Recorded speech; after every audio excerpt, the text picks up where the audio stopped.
Assalomu alaykum hurmatli kuzatuvchilar, kanalimiz a'zolari. Assalomu alaykum ustoz. Yaxshimisiz? Bekzod Qalichli. Rahmat, keyingi sonimizga yo'q demay tashrif buyurganingiz uchun rahmat kattakon ustoz. Yana o'sha har doimgidek savol-javoblar, savol kelgan ustoz bizga. O'shani bir ikki og'iz so'zingiz bo'lsa, marhamat.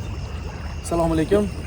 O'rtoq baliqchilar, ushbu kanalimizni hozirgi kungacha kuzatib kelayotgan baliqchiligiga o'zini bir ishqibozligi tufayli yoki shu sohaga bir yaqin iliqlik munosabati tufayli o'zini hissasini qo'shib kelayotgan hamkasblar, hammanglarni yana yangi dasturimizda ko'rishib turganimizdan xursandmiz.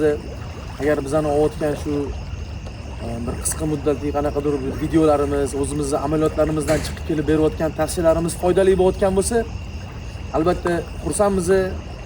Buni davomiylik bo'lishi uchun, davom ettirib turish uchun sizlarning duoingizga muhtojmiz. Bekzod ukamizga kattakon rahmat. Shu bir hafta 10 kunda bir marta bo'lsa ham vaqt topib Sizga ham rahmat. Shu loyihani davom ettirishga ko'pchiligi bir manfaatli bo'lib qolsin deb harakat qildi. Birgaligimizdan, bu loyihani birga sizlar bilan davom ettirayotganimizdan, bu kommentariyalarda, boshqasida iliq munosabatlar sizlardan eshitayotganimiz uchun sizlarga o'zimizni minnatdorchiligimizni bildirib qo'ymoqchimiz. Hammanglarga kattakon rahmat. Bugungi dasturimizni o'sha imini baliq kasalliklariga bog'laymiz deb Bekzod ochuvni deb e'lon qilamiz. Xudo xolasa Bekzod savollarni eshitib o'qib beradi. O'shanga bir qo'ldan kelgancha, bir Alloh qodir qilgancha o'zimizni bir amaliyotlarimizdan, boshqa bir ustozlardan bir o'rgangan, eshitgan narsalarimizga bir suyangan holda javob berib ketishga, bugungi kundagi mavzumizni to'ldirishga harakat qilamiz. Rahmat sizga ham rahmat kattakon, joningiz sog' bo'lsin. Xudo xolasa manfaatli bo'ladi deb o'ylaymiz. Buni sekin-sekin ustoz o'qib eshittirsangiz savollarni tayyor qilib qo'ydim vaqt olmasligi uchun. O'sha kommentariyada, podpисчикларdan kelgan savollarni o'qiymiz ustoz. Hop, birinchi savolimiz shunaqa savolga ketgan ajoyib savol. Bugungi kunda baliq kasalligi ko'payib ketdi. Shunga yechim bormi? Sabab nima bo'lyapti? O'sha to'g'risida bir qisqacha tushuntirib bersangiz deb yozishdi ustoz. Endi Bekzod savol uchun kattakon rahmat. O'rtoq baliqchilar, yuborgan savollaringiz uchun kattakon rahmat. Endi kam ko'sda qanaqadir tushunmovchilik joyi bo'lgan bo'lsa, kommentariyalarda to'ldirasizlar degan umiddamiz. Endi baliq kasalliklari deganda biz umumiy qilib oladigan bo'lsa, har bitta narsani misol uchun kasal bo'lishiga, misol uchun hayvon bo'ladimi, baliq bo'ladimi, o'simlik bo'ladimi, bu agar tabiiy ofat bo'lmaydigan bo'lsa, bu inson moyilligi bilan bo'ladigan narsa. Misol uchun salqin havoda yengil kiyinib chiqib ketsa shamollab qolishimiz mumkin.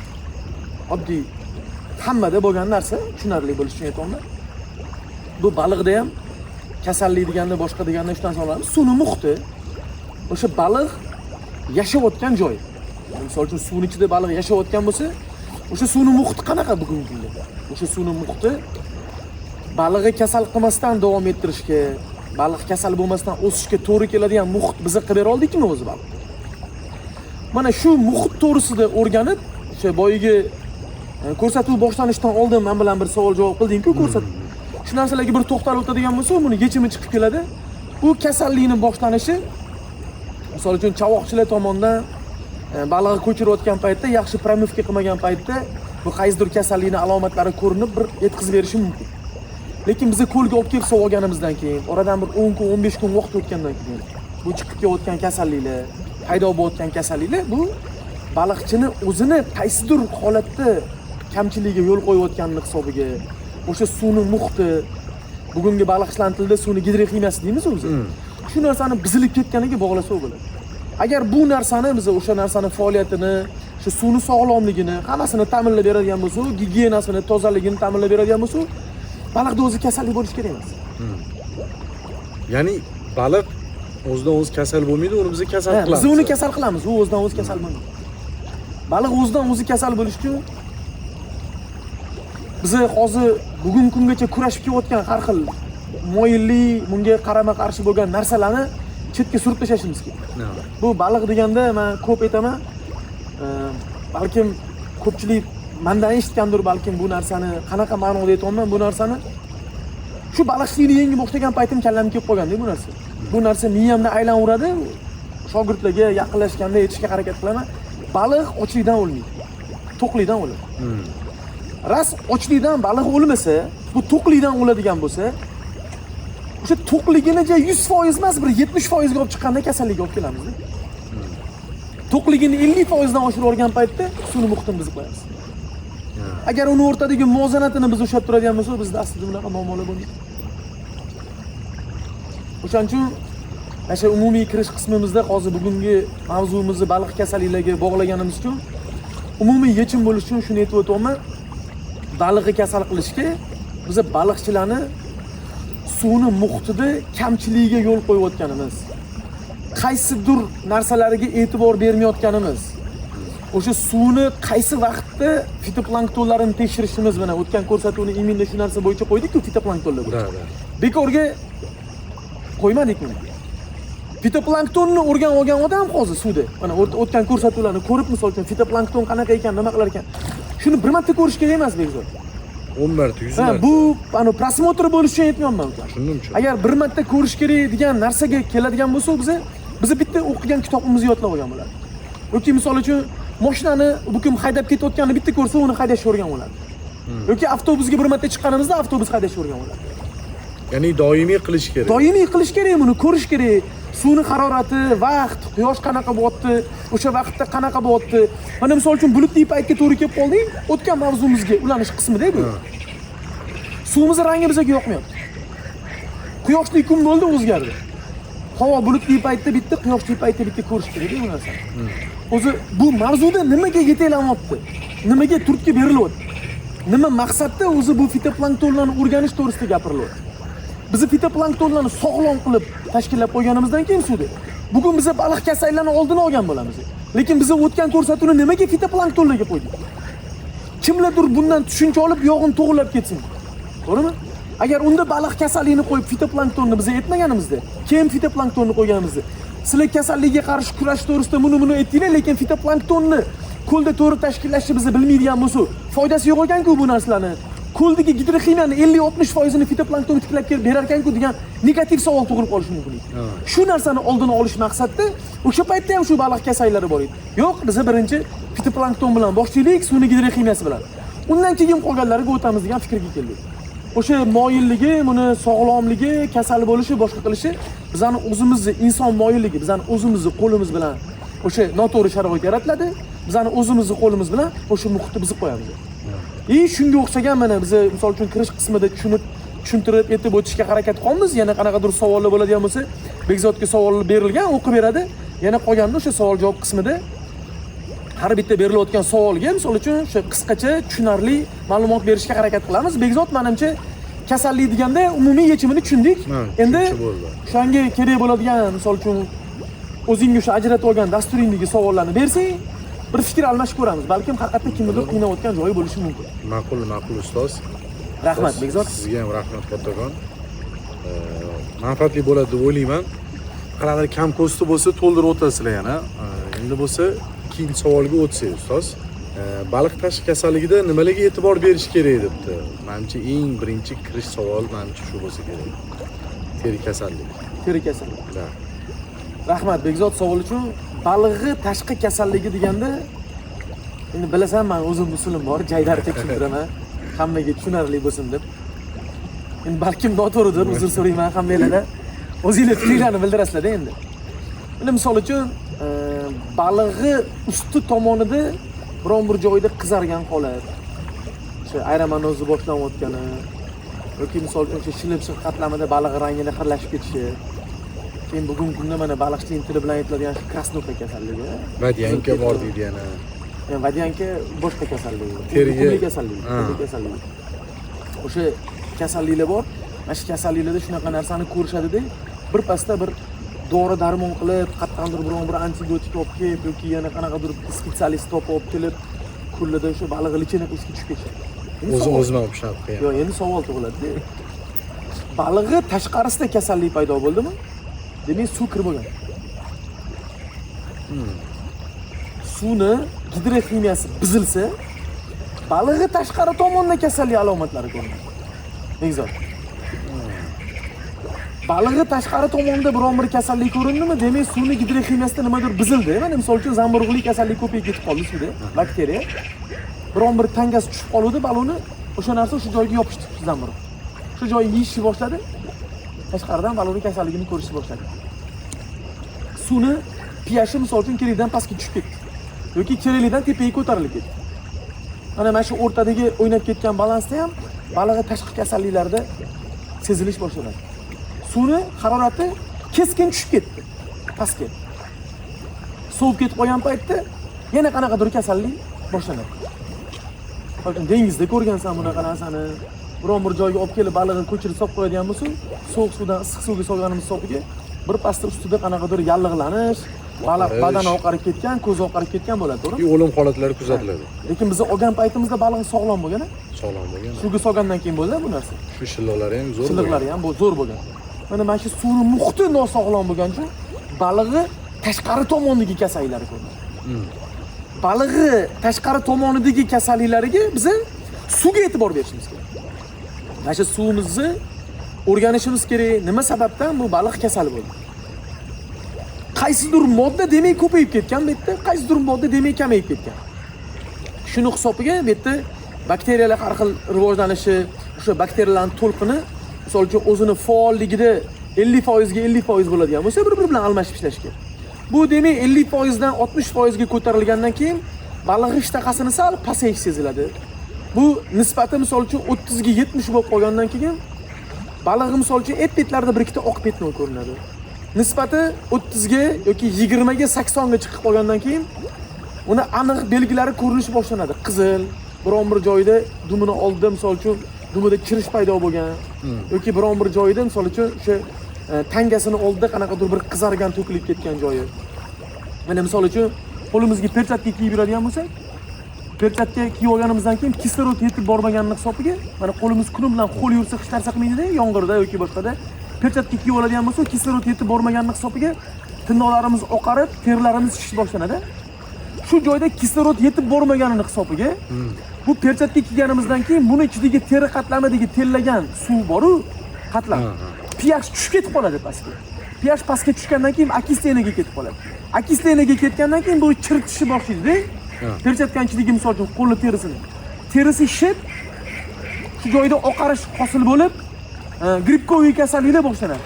Tirnoqda, boshqada mana tirnog'ini olib yurmaydigan odamlarda bo'ladi, bilasan, oyog'ini yuvmaydigan yoki qo'lini gigiyena bilan shug'ullanmaydiganlar bo'ladi, bunaqa narsa. Baliqda suv muhiti buzilgandan keyin birinchi shu kasalliklarni ko'rib qolamiz. Bu qiyin narsa emas bizga. Mana hozir mana shu berilayotgan savollar bor-ku, kuni bilan qiynaydigan savollar. Bu o'zi qiyin narsa emas. Prosta biz bilib olishimiz kerak. Kirish qismi, chiqish qismi. Tashqari tomonda kasallik ko'rdik. Nimadan ekan bu? Suvni muhiti buzilgan. Tashqarisida balonni kasallik ko'ryapmiz, demak suvimiz yaxshi emas bizdan. Biz pH metrda tekshirib 7,5 ekan normalniy, oksimetrni qo'yib 14-15 ekan normalniy deganimiz noto'g'ri. Buni gidrokimiyasini o'rganish kerak. Kimyoviy tarkibi bor-ku suvni. Qaysi modda qaysi vaqtda ko'payib kamayib ketyapti. Bu narsani o'rganib bir yechimga kelmagunimizcha, bu balig'i tashqarisidagi kasalliklariga har doim tashqaridan nimadir olib kelishda turamiz. Biron bir dori darmon. Men misol uchun o'zim baliqchi sifatida mana ko'limda yoki biron bir joyda ko'lga biron bir marta bir dori bilan sotganim ko'rgansiz? Yo'q. Yoki xo'jaligimga necha marta kelganda biron bir xonada yoki paytda dori olib qo'yganim ko'rgansiz? Yo'q, endi bilganim faqat albendazol uchun. Albendazol yo'q. Oqay bilan albendazolda. Albendazolga biz qarshilik qila olmaymiz, sababi chuchusi qush uchadi, qush shaqlatib tushadi, netki shamolda misol uchun dalapaladan chang ko'tariladi, biron bir qush tushadi, biron bir hasharot tushadi. Yonimizdan oqib o'tgan kanaldan biron bir misol uchun kalamush deymizmi? Misol uchun nutra deymizmi, andatra deymizmi o'tishi mumkin, to'g'rimi? Ular bilan birga misol uchun qanaqadir kasallik kelishi mumkin-ku bu joyga. Shu narsalarni oldini olish maqsadida misol uchun profilaktika. Ichida shu o'shani glitsiylar mana bugungi kunda rivojlanib ketayotgan baliq ishtahadan qolib, ozib ketib qoladi-da, nima kasali bo'layotgan ekanini nobud bo'lish boshlagandan keyin qornini yorib, ichini ochib, ichiga nima cho'zsa, ichida misol uchun qurib chiqib keladi, o'zim bo'ladi. Lambalar, glitsiy shunga o'xshagan narsalar, yoki askariyda chiqib keladi. Baliqda ko'proq askariyda ko'rsatiladi. Suyuq qatlamda askariyda ko'proq yashaydi, 0 kislorodda. Askariydan misol uchun ko'ramiz. Baliqda misol uchun tavsilobga tushib qoladi, sazanga tushib qoladi, chavoqlarga tushib qoladi, o'sish qiyin bo'ladi. Baliqning qonni koptab o'radi, bu yo'q o'smaydi. Qorni ham bunaqa bo'lib suzib yuradi. Askariyda tushib oladi, ichishib ketib qoladi. Qancha ovqat hazm qilsa ham misol uchun askariyda tortib ketadi. Bu narsani oldini olish uchun biz albenda beramiz. Boyi gap. Suvni muhitiga keladigan bo'lsa, biz suvni ko'rib o'rganishimiz kerak. Mana biologiya, misol uchun mikrobiologiya degan narsa bor, to'g'ri? Suvni olib borib tekshirtirishadi biron bir tashkilotga. Suvni biron bir tashkilotga olib borib tekshirtirgan paytda bu suvni olgan vaqting bilan u yoqqa yetib boradigan vaqtingni o'rtadagi tafovutni o'rganib chiqadigan bo'lsang borku, bu suvni faoliyati o'zgarib ketib bo'ladi olib borguncha. Tekshirguncha. Joyida hal qilish. Joyida hal qilish kerak bu narsani. Suvni har doim o'zini qo'lingni tepasidan olib turib bu narsani o'rganish kerak. Suvni. Shunaqa imkoniyat bormi bizda? Yo'q, tashkillash kerak Bekzod bu narsani. Endi bizda bu narsani tashkillash imkoniyati bo'lmaydigan bo'lsa, yaxshi bir ustozlardan, yaxshi bu narsani tushunadigan odamdan bir oyda bir marta bo'lsa ham imkoniyat bo'ladigan bo'lsa, bir kichkina qanaqadir davra tuzib bo'lsa ham bir fikr almashib olish kerak. Bu degani hamma baliqchilar birlashish kerak degan ma'noda gapirmayapman. Misol uchun biron bir tumanda o'sha tumandagi nechtadir baliqchi eshitadigan, bularni bir-birini biladigan qanaqadir bir hurmatli bir baliqchi bor. Qo'llari bor, misol uchun chavoq bilan shug'ullanadi. O'sha odam bu narsani yaxshilab o'rganib olib, yon atrofdagilarga yordam berish kerak. Taxminan mana bu holatda mana bunaqa bo'ladi, mana bu ko'rsatkichda mana bunaqa narsa qilamiz deb bu narsani nazorat qilib ketishimiz kerak. Sababiki bizani bugungi kunda davlatimiz tomonidan berilgan imtiyoz, bizani davlatimiz tomonidan tadbirkorlarga bo'layotgan ishonch bor-ku. O'zbekistondan boshqa hech qaysi davlatda yo'q deyman. Mavzudan uzoqlashmoqchi emasman. Bu bizani mavzu. Mana qaraganda, hokimiyatga boryapsan-da, davlatni bekor turgan yerini olib, baliqchilik bilan shug'ullanmoqchiman, menga yer berilsang, davlat o'zini xalqiga bo'lgan ishonchi shunchalik balandligidan u maktabni o'zi eplab bitirganmi, bitirmaganmi hech kim bilmaydi. Biron bir tashkilotda yoki biron bir xo'jalikda, biron bir joyda u ishlab o'zini nimadir o'rganmaganligini davlat qiziqib o'tirmaydi. Ol qil deydi, biz senga ishonamiz deydi. Chunki davlat rahbarimiz nima dedilar? Kelajak yoshlarning qo'lida men tadbirkorlarga ishonaman dedilar, to'g'rimi? Tadbirkorlarning so'rayotgan narsasini beringlar, bittasini yutug'i, bittasini kamchiligi, o'rtasini to'ldiradi. Bir 5-10 yil ichida biz har bitta sohani yetuk mutaxassislarini olib chiqamiz deb aytdilar. Bu nimaning ketidan bo'ldi? Mana bugungi kunda qara, men ixtiyolog emasman, ixtiyopatolog emasman. Baliqchilik bo'yicha biron bir institut bitirmaganman-da. O'zim amaliyotimdan chiqib kelib bu narsaga qiziqurganimga, erta-betda qiziqqanimga bugungi kunda misol uchun o'zimni faoliyatimni barqaror davom ettirib ketishga, kimlargadir yordam berishga sababchi bo'laman, to'g'rimi? Lekin davlat tomonidan bizga shunaqa imtiyoz, shunaqa narsa yaratib berilmaganda, senga nima uchun biz yer berishimiz kerak baliq boqishing uchun? Sen o'zi baliqchimisan? Ixtiyologiyani bitirganmisan? Biron bir joyda amaliyot o'tkazganmisan? Amaliyoting kamida necha yil degan savolni berganda, balki men bugun baliqchi bo'lmasdim, ko'chada kirib yurgan bo'lardim. Yoki boshqa biron bir ishlar shug'ullanayotgan bo'lardim. Ko'rsanmi? Nimaga bu narsani aytib o'tib ketdik? Nimaga? Hozir buni bog'laymiz. Nimaga aytib o'tganimizni? Bugungi kunda xuddi shunaqa yengitdan bu sohaga kirib kelayotgan baliqchilar bor-da.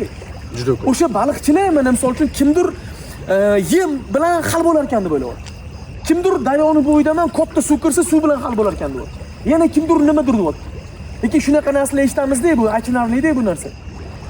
Baliqchilarga shuncha imtiyoz beriladi, baliqchilar foydalanmaydi, faqat qarochi davlatdan kredit olib, boshqa qilib hamma yon dabdala qilib qo'ygan degan savollar ko'p chiqib keladi-da bugun. O'zimning oldimga ham qancha odam mazlum bo'lib keladi-da, men baliqchilikni boshlaganman, zo'r bo'ladi deyishgan, unaqa deyishgan, bunaqa deyishgan, bugun mana bunaqa holatga kelib qoldi. Men savol beraman. Sen baliqchilikdan daromad olish uchun tashkillaganmisan? O'zingni band qilish uchun tashkillaganmisan deydi. Daromad olish uchun deydi. Demak, senga bu sohadan daromad ola olmaysan, boshqa ishingni qilgin deydi. Mana kimdir aytadiki, "Yo'q, men o'zim band qilish uchun qilganman" deydi. O'zing band qilish uchun qilgan bo'lsang, zararda ketmayapsanmi? Mizerniy bo'lsa ham foydada ketyapsan, sohani o'rganishga harakat qil deydi. Lekin ichida bor-ku, 100 ta bir 150 tasidan, balki 100 tasidan bitta chiqib qolar, aytadiki, "Yo'q, men shu hunarni o'rganmoqchiman." Baribir. Yo'q, foydasi qiziqtirmayapti buni. Men shu sohani o'rganmoqchiman deydi. Men shu sohani yaxshi ko'raman deydi. Ko'lim bo'lsa, ichida baliqlar suzib yursa, qaramot akasam chiqsa, kichkina narsani solsam deb boqib katta qilsam deb ertaga xalqqa dasturxoniga sotganda maza qilaman. Men bu sohani yaxshi ko'raman. Meni boshqa sohalarim bor deydi. Lekin o'zim faqat band qilish ma'noda emas. Xo'jaligim bor, oldimda misol uchun o'qib o'tib ketgan kanal bor, bitta joy bor, mana shu yerda baliq boqmoqchiman. Ana shunaqa odamlar nimadan o'rgansin birinchi bo'lib? Nimaga o'zi bu loyiha yo'lga qo'yildi? Sun'iy gidroximiyasini o'rganinglar, kasalliklar bo'yicha o'rganib ko'ringlar. Mana hozir bu sohaga yangi kirib kelayotgan odamlar bor-ku. Bu narsani ko'rgandan keyin. Hozirgi bergan savoling bo'yicha. Balig'im ustida qanaqadir yara nimadir ko'rsa, suvni to'g'irlashim kerak ekan degan fikrga keladi. Yangi bo'lsa, barrog'i top-toza bo'lsa, doktoriga yugurmaydi. Suvni to'g'irlash uchun, bu muhitni o'ziga keltirib olish uchun nima qilishim kerak degan savolni qo'yadi keyin oldiga. ana o'sha narsalar bilan shug'ullanadi. O'sha balig'i tashqari tomondagi biz ko'rayotgan kasalliklar, o'sha tushuntirib berdim-ku qo'l qop kiyganda. O'sha dum chirishi, boshqa holatlari mashinadan hammasi ketma-ket chiqib kelaveradi. Keyin bu kasalliklar yig'iladi, yig'ilgandan keyin suvni bakterialniy holati buzilib qoladi. Biz bitta kurash to'xtatgandek bo'lamiz, biron bir kuchliroq nimadir preparat beribdi. 10-15 kundan keyin, 5-6 kundan keyin yana rivojlanib ketaveradi. Nimaga rivojlanib ketadi? Chunki biz suvni oxirgacha to'g'irlab qo'ymadik. Bizda Bekzod baliqchilarni bitta katta xatosi bor. Men buni aytib o'tib ketgim kelyapti. Agar kimnidir ko'yniga noto'g'ri ta'sir qilib oladigan bo'lsa, men uzr so'rayman bu narsa uchun. Katta xatoyimiz shundan iboratki, balig'imiz kasal bo'lgandan keyin davolashni boshlaymiz. Lekin uni kasal qilib qo'ymasdan qaysi omillarga e'tibor berishimiz to'g'risida umuman bosh qotirmaymiz. Biz oldin o'sha balig'i kasal qilmaydigan qilib o'rganaylik. Suvni gidroximiyasini o'rganaylik. Balig'i faoliyatini o'rganaylik. Oldimizdan oqayotgan kanal bo'ladimi, daryo bo'ladimi, boshqasini o'rganib, shunaqa tashkillaylik. Ertaga biz shu kasallik bilan kurashmaylik, Bekzod. O'rtoq baliqchilar, iltimos, biz u kasallik bilan kurashmaylik ertaga. Bugun muhitimizni to'g'irlab qo'yaylik. Bugun ko'lni muhitini zo'r qilib qo'yaylik. Bu cho'nchayimizga ham foyda, vaqtimizga ham foyda. O'zimizni kelajakda, misol uchun keyingi yilga mana bu yil 10 gektar baliqchilik qilgan bo'lsa, agar to'g'ri ishlaganimiz hisobiga keyingi yil 20 gektarda baliqchilik qilarmiz. Qanaqa intensiv, qanaqa super intensiv to'g'risida bosh qotiryapmiz, hozir hammamiz birlashib turib, oddiy ko'lda baliq boqishni bilmaymiz, oddiy ko'lda baliqni kasal qilib qo'yamiz. Oddiy ko'lda baliqni kasal qilib qo'yib, 10 ta mutaxassisga borib maslahat olamizda, qanaqa intensiv, qanaqa super intensiv to'g'risida gap bo'lishi mumkin hozir, Bekzod. Men hayron bo'lib qolaman bir xillarda. Oka, nima qilgansiz desa, men intensiv qurganman deydi. Ko'lli gidroximiyasi to'g'risida, boshqa men koyib gapirmayman baliqchilarni, uzr so'rayman. O'sha faoliyat to'g'risida, o'sha suv qanaqa ishlatiladi, qancha suv kirgiziladi, qancha suv chiqarib yuboriladi, u qaysi rangga kelish kerak, qaysi holatda biz foyda ola olamiz. Suv qaysi holatga kelganda baliqqa foyda bo'ladi degan narsani bilmaymiz-da. Intensiv, super intensivga o'tib ketyapmiz. Bekzod, bilasanmi? Ana men misol uchun nechta viloyatga chiqaman, qancha odam bilan gaplashaman-da. Davlat tomonidan tashabbus qilib bilsam, qanaqa loyihalarga pul tikildi. Bu-chi odam mehnat qilib topolmaydigan pullar bular. Bu katta pullar bu. Bu davlat sherikchiligida yoki davlat orqasida qalqon bo'lib turib, qila olaysanmi shu narsani dedi mutaxassisligi. Qilaman desa, davay qillaring, nima imkoniyat bo'lsa beramiz dedi. Davlat rahbarimiz o'zlari turdilar. Davay baliqchilikni rivojlantirishga mana afrikanskiy laqaga misol uchun qancha imkoniyat berildi. O'sha paytda shu imkoniyatlardan foydalanib biz misol uchun rahmat deymiz davlat rahbarimizga, xalqimizga, bizani qo'llab-quvvatlaganiga, balig'imizni sotib olganimizga. Bugungi kunda normalniy nafas oladigan, baliqda gapiradigan holatga keldik. O'zimizni band qiladigan, ishlaydigan. Endi bitta narsani tushunganda, mayli biz bu imkoniyatdan foydalanib qolamiz. Bizga foydasi tegibdi. Lekin kimlargadir nimaga buni foydasi tegmayapti? Chunki sohani o'rganib chiqishmagan, erta yashashmagan. Mana hozir mana shu xo'jalikda o'tirgan bo'lsa, videoga olamiz, misol uchun ko'rsatma beryapmiz, u bu kelsa kutyapmiz. Mana shu xo'jalikda, mana shaharda uchastkam bor, uyim bor, hamma narsa. Mana shu yerda yashayman, nimaga? Halovat. Elementarniy o'zgarayotgan narsani o'rganib boring. Hozir misol uchun aksar 90% baliqchi uyida. Shunaqa. To'g'ri aytasiz. Sen ham xo'jaligingda emassan-ku, hozir nima bo'layotganini bilmaysan-ku, sen ham baliqchisan. To'g'ri aytasiz. Lekin men xo'jaligimdaman. Viloyatlarga chiqsam ham kamerani qo'yib olganman, bilasan, nazorat qilib Bolalarimdan so'raveraman, suvning rangi qanaqa o'zgardi, tashavvur, qancha suv kirdi, qanaqa vaqt bo'ldi, to'g'rimi? Doimiy. Biz buni o'rganishimiz kerak, Bekzod. O'rtoq baliqchilar, biz suvning gidroximiyasini o'rganib, o'sha bundan oldingi bo'lgan fitoplanktonlarni o'rganib turib, suvni faoliyati, faolligi, fitoplanktonlarni faolligi o'rganib, to'g'irlab qo'ysak, balig'i tashqi kasalliklari xudo xolasa bo'lmaydi. Biz balig'i tashqi kasallik bilan kurash uchun suvimizni muhitini to'g'irlab qo'yishimiz kerak bo'ldi. Agar suvimizni muhitini zo'r qilib qo'ysa, balig'i tashqi kasalliklari bo'lmaydi, Bekzod. Bo'ladi. Rahmat savol uchun. Uchinchi savolimizni eshitiraman endi. Shunaqa savol bo'libdiki, baliqqa ichki kasalligida nimalarga e'tibor berish kerak deb savol berishdi ustoz. Rahmat Bekzod savol uchun. Baliqqa ichki kasallik deganda birinchi bo'lib biz oladigan narsamiz bunga berilayotgan oziqa bilan shu 1 yil oldin ishlangan paytda bor-ku ko'lda. Ko'lga o'zi dam berilganmi, dam berilmagan? Ko'pchilik e'tibor bermaydi bu narsaga. Ko'pchilik e'tibor bermaydi. Mana misol uchun ko'pchilik e'tibor bermaganda shunaqa narsa chiqib keladiki, bu ko'lda baliq boqqan paytda sog'lom bo'lish uchun, misol uchun mana shu holatda baliq ovqatini yeyotganini ko'rayotgan odam nima degan fikrga keladi? Baliq och ekan ovqat berish kerak degan fikr keladi. To'g'ri. Bugun misol uchun qancha ovqat beraverganimiz ko'pmi bu bilan? Yaxshigina ketdi. Yaxshigina ovqat ketdi, to'g'rimi? O'sha har bitta balig'i berilayotgan paytda uni ovqatga bo'lgan talabi bor, deydi. Baliq ovqatga bo'lgan talabi shundan chiqib keladiki, bizda bir kunda bitta baliq qancha ovqatni yeb hazm qila oladi. Qancha ovqatni yegandan keyin o'zlashtira oladi. Mana misol uchun bir kun davomida o'zingni kun tartibingni to'g'ri qo'yadigan bo'lsang, bir kunda zavtrak, obed, ujin 3 marta oziqlanishing mumkin, to'g'rimi? 3 marta oziqlanganingda o'zingni organizmingni qiynab qo'ymaydigan holatda, misol uchun yengil ovqatlanadigan bo'lsang, kuching ham bo'ladi, kasal ham bo'lmaysan, yengil harakatlanasan. Misol uchun kuning bir chiroyli o'tadi, bir og'ir o'tmaydi, kechqurunga bir boshing og'rib qolib yoki qanaqadir narsa bo'lmaydi. To'g'ri oziqlansa. Endi kerakligidan ko'p ovqat yeb qo'ysangiz. Misol uchun biron joyga borib qolding, mehmondoshligami, boshqagami, nimaga? O'zimizni primer qilaman men. Bilasan odatimni. Ko'proq narsa yeb qo'ysang, bir hazm bo'lishga qiynaladi. Qiynalasiz o'zingiz. Odamni bir ichi buzilishi mumkin, yana qanaqadir holat bo'lishi mumkin. Suvda unaqa narsa bo'lmaydi bo'laysan. Tim bo'la esiyor bu baliq. Bo'ladi. Bo'ladi, to'g'rimi? Endi boshlaymiz mana. Bu baliqqa o'zini normatividan chiqib kelishimiz birinchisida mana ko'lni fitoplanktonlarga bo'lgan talabi, fitoplanktonlarni ko'lga qilib beradigan qismi to'g'risida o'tdik-ku. Mana hozir endi ikkinchisida kelyapmiz baliq kasalliklariga.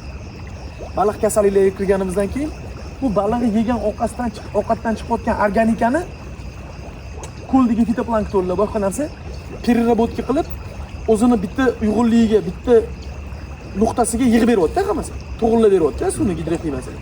Unda bo'lgan kislorodni boshqasini hammasini bitta nuqtaga bog'lab beryapti. Endi bu bog'luvlik kerakligidan ko'payib ketsa-chi, u narsani bog'la olmaymiz biz. Buni qanaqa tushunamiz biz? Misol uchun sog'lom balig'i, yaxshi sog'lom chavog'i bo'rdoqiga boqayotgan bo'lsa, go'sht yo'nalishida. Misol uchun go'sht yo'nalishida boqib sotib olish niyatimiz bo'ladigan bo'lsa, uni o'sha importni yoki baliq uchun moslashtirilgan yemlarda 3 oy boqishimiz mumkin-da. 5-6 oy emas lekin. Sababi balig'i organizm ishdan chiqadi. Proteini yuqori bo'lgan ovqatni yevergandan keyin mana sen non yemasdan faqat go'sht yeversang nima bo'ladi? Yog'li narsa yeversang, faqat go'sht yeversang, organizmingda xolesterin ko'payib ketib qoladi, kapillyar qon tomirlarda qon yurmaydi, o'zingni ranging xira bo'lib qoladi, to'g'rimi? Balig'i ham shu dumlarini qizarishi ketdimi? Qizarishi deganda kasallik bo'yicha emas. Sog'lom baliq dumi qip-qizil bo'lib turadi, chiqarganingda bilasan. To'g'rimi? Sazanlar chiroyli bo'lib, dumlari qip-qizil bo'lib sakrab turadi. Mana ko'proq sazan to'g'risida e'tibor berayotgan bo'lsak hozir. O'shanga oziqani ko'p beraversang, bu narsa o'sha qip-qizil bo'lmaydi. Dumlari o'sha jigarrang rang yoki misol uchun kul rang, baliq o'zining rangiga o'xshagan, keyin sekin qorayishni boshlaydi. Bu nimadan bo'ladi? O'sha sen aytayotgan hozirgi berilayotgan bizga savol o'sha baliqning ichki kasalliklariga bog'lanadi. O'sha baliqning ichki tomonida qanaqadir kasallik rivojlanishi boshlangandan keyin baliqning ichki tomonida o'sha immuniteti, organizmi nima bilandir kurashib, hazm qilishga misol uchun o'tfagi kerakli miqdorda zaharni boshqani yetkazib bera olmagandan keyin balig'i moddalarni almashuvida buzilish hosil bo'ladi. Moddalar almashuvida buzilish hosil bo'lgandan keyin taxminan 2 oy vaqt o'tgandan keyin yoki 3-oyga borgan paytda bitta shunaqa narsa bo'ladiki, baliq yegan ovqatini 100% hazm qilmasdan 50% hazm qilib fekalniy отходga chiqaradi. Buni fekalniy отходga chiqargandan keyin suv purash kerakmi bilan? Keyin suvimiz quyilib ketib qoladi, fitoplankton ko'payib ketib qoladi. Fitoplanktonlar u narsani переработка qilishga ulgurmaydi. Ulgurmagandan keyin quyoshning nurlari kerak joyga yetib bormaydi. Yetib bormagandan keyin o'sha bir kunda bir mahal, 2 mahal, 3 mahal baliq ovqat berishga o'rgatganmiz o'zi. O'sha vaqtda refleks hisobiga baliq kelib, misol uchun oziqlanaveradi, oziqlangandan keyin uni immuniteti kundan-kunga tushib boradi.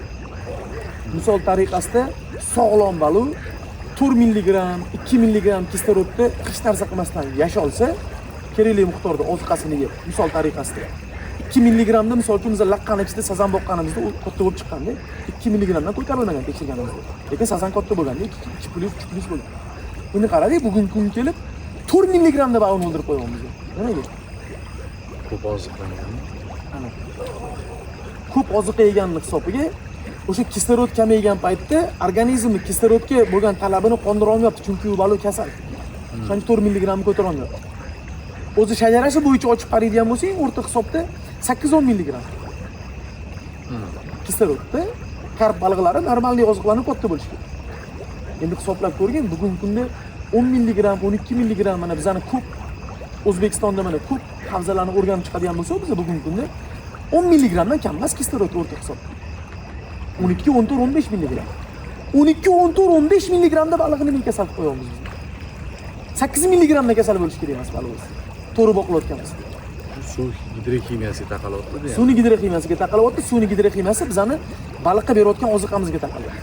Ana endi o'sha berayotgan oziqamiz kerakligidan ko'payib ketgandan keyin baliq buni yeyotgan paytda uni hazm qilishga o'sha ichidagi misol uchun hamma organlar ishlaydigan bo'lsa, misol uchun kallasidan tortib, undan keyin misol uchun oshqozon tepasida turadigan, misol uchun so'li ajratadigan bezi, uni tepasida turgan, misol uchun qonini tozalab beradigan qora talog'i, jigari, uni tepasida misol uchun bunga zahar tomuz berayotgan, buni hazm qilishga o't tufayga hammasi bo'ladigan bo'lsa, endi faraz qiling bu narsalar dam olmasdan, to'xtamasdan ishlayvergandan keyin yumshab ketib qoladi. Bo'shashib ketib qoladi. Yuragi ham yumshab ketib qoladi, bo'shashib. Balig'i yuragi yumshab ketgandan keyin yuragi urgan paytda eng mayda qon tomirlariga qon yetkazib bera olmaydi. Baliq rangi xiralashishni boshlaydi. O'sha balig'i kasal bo'lgan yoki lanj bo'lib yurgan baliq olib qonni yorib, ichini bitta ochsang, shu ichki kasalliklariga taqalayotgan narsa yuragini ochsang, latta bo'lib qolgan bo'ladi, yumshoq. Keyin qoni bir pasda qotib qoladi chiqqandan keyin. Yoki rangi juda ham ocharib ketib qoladi qoni. Yoki juda ham to'qarib ketib qoladi, ikkovidan bittasi. Buni o'rtasini tushunib olishimiz kerak. Juda ham ocharib ketgani ham yaxshi emas, juda ham to'qarib ketgani ham yaxshi emas. Mana shu narsani olamiz o'rtasini, undan keyin ovqatini hazm bo'lish. Berilayotgan ovqat. Misol uchun 100 grammlik baliqda qancha vaqt kerak bo'ladi ovqat hazm qilishga degan savol tug'iladi. 6 soat. Kam. 6 soatda misol uchun suvni misol uchun 8-10 mg dan kam bo'lmasa kislorodi berayotgan ovqatingni to'g'ri taqsimlab berayotgan bo'lsang, to'yg'izib qo'ymasdan. Mana misol uchun zavtrak qilding, to'yib ovqatlanib qo'yding, obed qila olmaysan. Yeging kelmaydi. Lekin qisman yeysan-ku, obedga chaqirgandan keyin nimadir? O'sha uvol bo'ldi degani-da. Misol uchun yig'ilgan bo'lishi mumkin. Mana misol uchun dasturxon tuzib oldimizga hamma narsani qo'ysa, nimanidir yeymiz, nimadir qoladi-yu. Yoqqan narsani yeymiz, to'g'rimi? Qornimiz to'q bizani. Qornimiz to'q bo'lganligi uchun talabimizdan chiqib kelib, yoqqan narsani yeymiz bu yerda. Endi faraz qiling, qornimiz och. Bergan narsani hammasini yeymizmi? Salatdan boshlaymiz, qatig'idan boshlaymiz, ovqatini yeymiz, tozalab qo'yamiz. Voy maza qildim deymiz. Kam bo'pti, bir shirin bo'pti deymiz.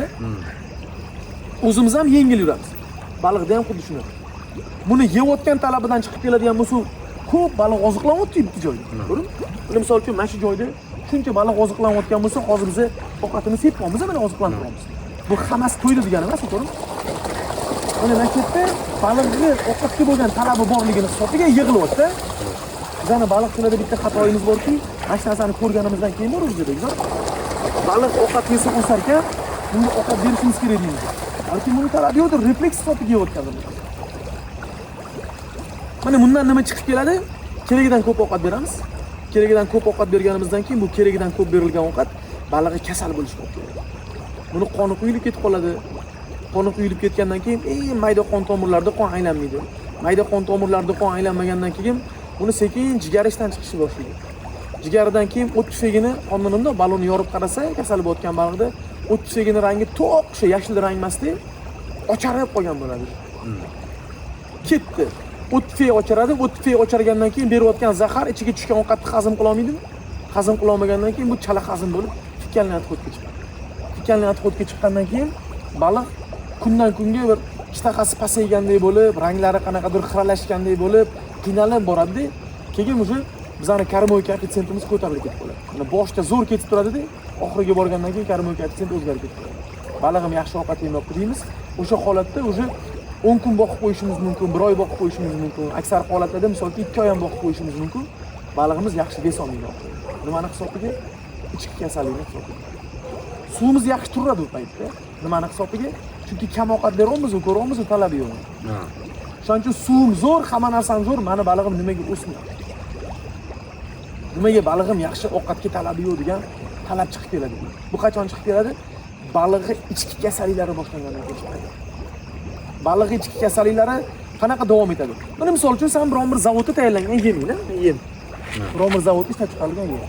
Mana shu yemga bo'lgan talabi bugun misol uchun ma'lumki zo'r. Hozir bitta qaramog'ni olamiz. Bitta qaramog' olamiz. Bittasiga suqi ko'rim milib o'tamiz. Ikkinchisiga yer qazib chuvalchenni olamiz, ilib o'tamiz. Sani fikring, qaysi biriga birinchi baliq Suqo'yga. Chuvalchenga birinchi. Bunga o'rgangan o'shanga emasmi? Yo'q, bunga o'rgangan. Lekin u tabiiy hodisa bo'lganligi uchun unga bo'lgan talabi ko'proq bo'ladi. Tirik narsani olishga harakat qiladi. Go'shtda chunki u. Bu narsani o'sha chuvalchenimni o'ylab kurchoyga otgan paytimizda tirs eta oladi. Misol uchun kurchoyingga bittasiga jo'xori, bittasiga chuvalchen qo'yib otsang, birinchi bo'lib chuvalchen keladi, to'g'rimi? Mana buni fekalning atxoti chiqqandan keyin, keyiga tushgandan keyin. Bu tabiatdagi mana shu pashsha uchib yurgan narsalar bormi? O'sha boyagi gon bor-ku, baliqdan tushgan organika, balchiq. O'sha joyga tuxumi yetib borib, shu yerga tuxum qo'yadi. O'sha organikadan boyagi tuxum o'ziga kerak bo'ladigan oziqani olib rivojlanishdi. Bu krevetka bo'lishi mumkin. Bu misol uchun matil bo'lishi mumkin. Bu misol uchun o'sha zooberdislar turkumiga kiradigan har xil hasharotlar bo'lishi mumkin. Suvda yuradilar. Bu haligi o'sha baliqdan qolib ketgan chala hazm bo'lgan axlatni ustiga qobiq o'rab olib, toza suvlarda ko'rgansan, qobiq o'rab olishdan chuvalchen chiqib turadi. Qobiq o'rab olishayotgan paytda bu baliq uni iste'mol qilish uchun qidiradi, to'g'rimi?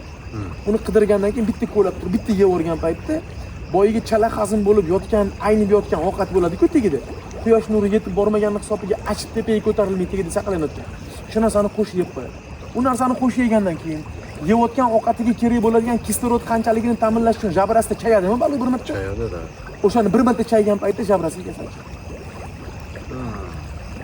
Ana undan keyin haligi bakteriya yashagisi kelyapti-ku uni.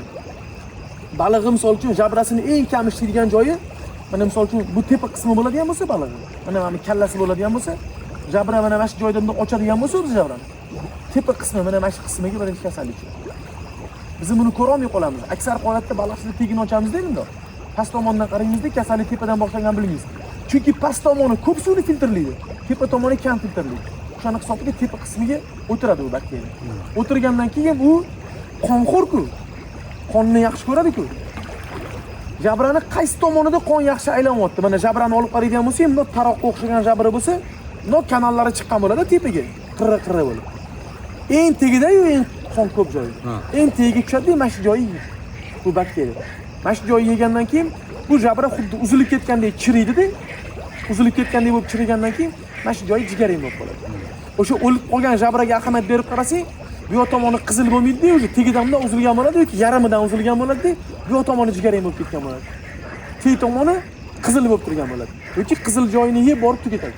Keyin keyingisiga o'tadi. Bu birinchi tegidan tushmaydi. Tepasidan tushadi nuqta bo'lib, bunda kasallikni oldini olib qolsa bo'ladi. Bu keyin tushib, o'sha jabrani qismiga, tarog'iga qarab yetib olgandan keyin bu betdan pastga qarab chayib ketaveradi. Bu holatda balig'i tutib olib, margansovkali vanna qilib, margansovkali vannaga misol uchun o'sha rangini baliqqa kuydirib qo'ymaydigan, zarar keltirmaydigan holatda solib 10 minut ushlab, keyin qaytarish kerak ko'lga. Lekin ko'lga qaytarayotgan paytda ham ko'lning muhiti sog'lom bo'lishi kerak. Bizda ko'lda baliq boqayotganimizda bu narsani qilish imkoniyati bormi? Yo'q, tabiiy. Yo'q. O'shaning uchun bu narsani oldini olish uchun bizga ko'llik gidroximiyasini to'g'rilab qo'yishimiz kerak. Mana bu baliqga ko'rinmaydigan ichki kasalliklar. Ana bu ichki kasallik rivojlanib olgandan keyin, mana ichki kasal baliq. Kuzgi kuni misol uchun zimovkaga baliq olib kiribsan. Mana ko'pchilikda hozir chavoqda boshqada bo'layotgan muammo, qishloqga baliq qoldirishga kuzgi kunida shu spesialniy misol uchun qishli yem deydi, boshqa deydi, o'sha yem zavodi tomonidan yaratilayotgan yemlar, tayyorlanayotgan yemlarda zimovkadan balig'im zo'r chiqish uchun men kuzgi kuni yaxshilab boqib olishim kerak degan fikr bor-ku ko'pchilikda. O'shani boqishni boshlashadi, kuzgi kuni harorat pasaygandan keyin 16 gradusdan pastga tushgandan keyin ham baliq ovqatga bo'lgan talabi bor-da, berilishadi. Aslida o'sha payt to'xtatishimiz kerak biz ovqat. Suv 16 ga tushgan payt. Agar biz suv 16 ga tushgan paytda ovqat berishni 100% ga to'xtatmaydigan bo'lsa, baliq ovqatni yeydi, 12-13 gradusda ham keladi, oziqlangandan keyin uni organizmi ishdan chiqadi. Hozirgi tushuntirgan narslarim, jigari yana nimasidir ishdan chiqadi.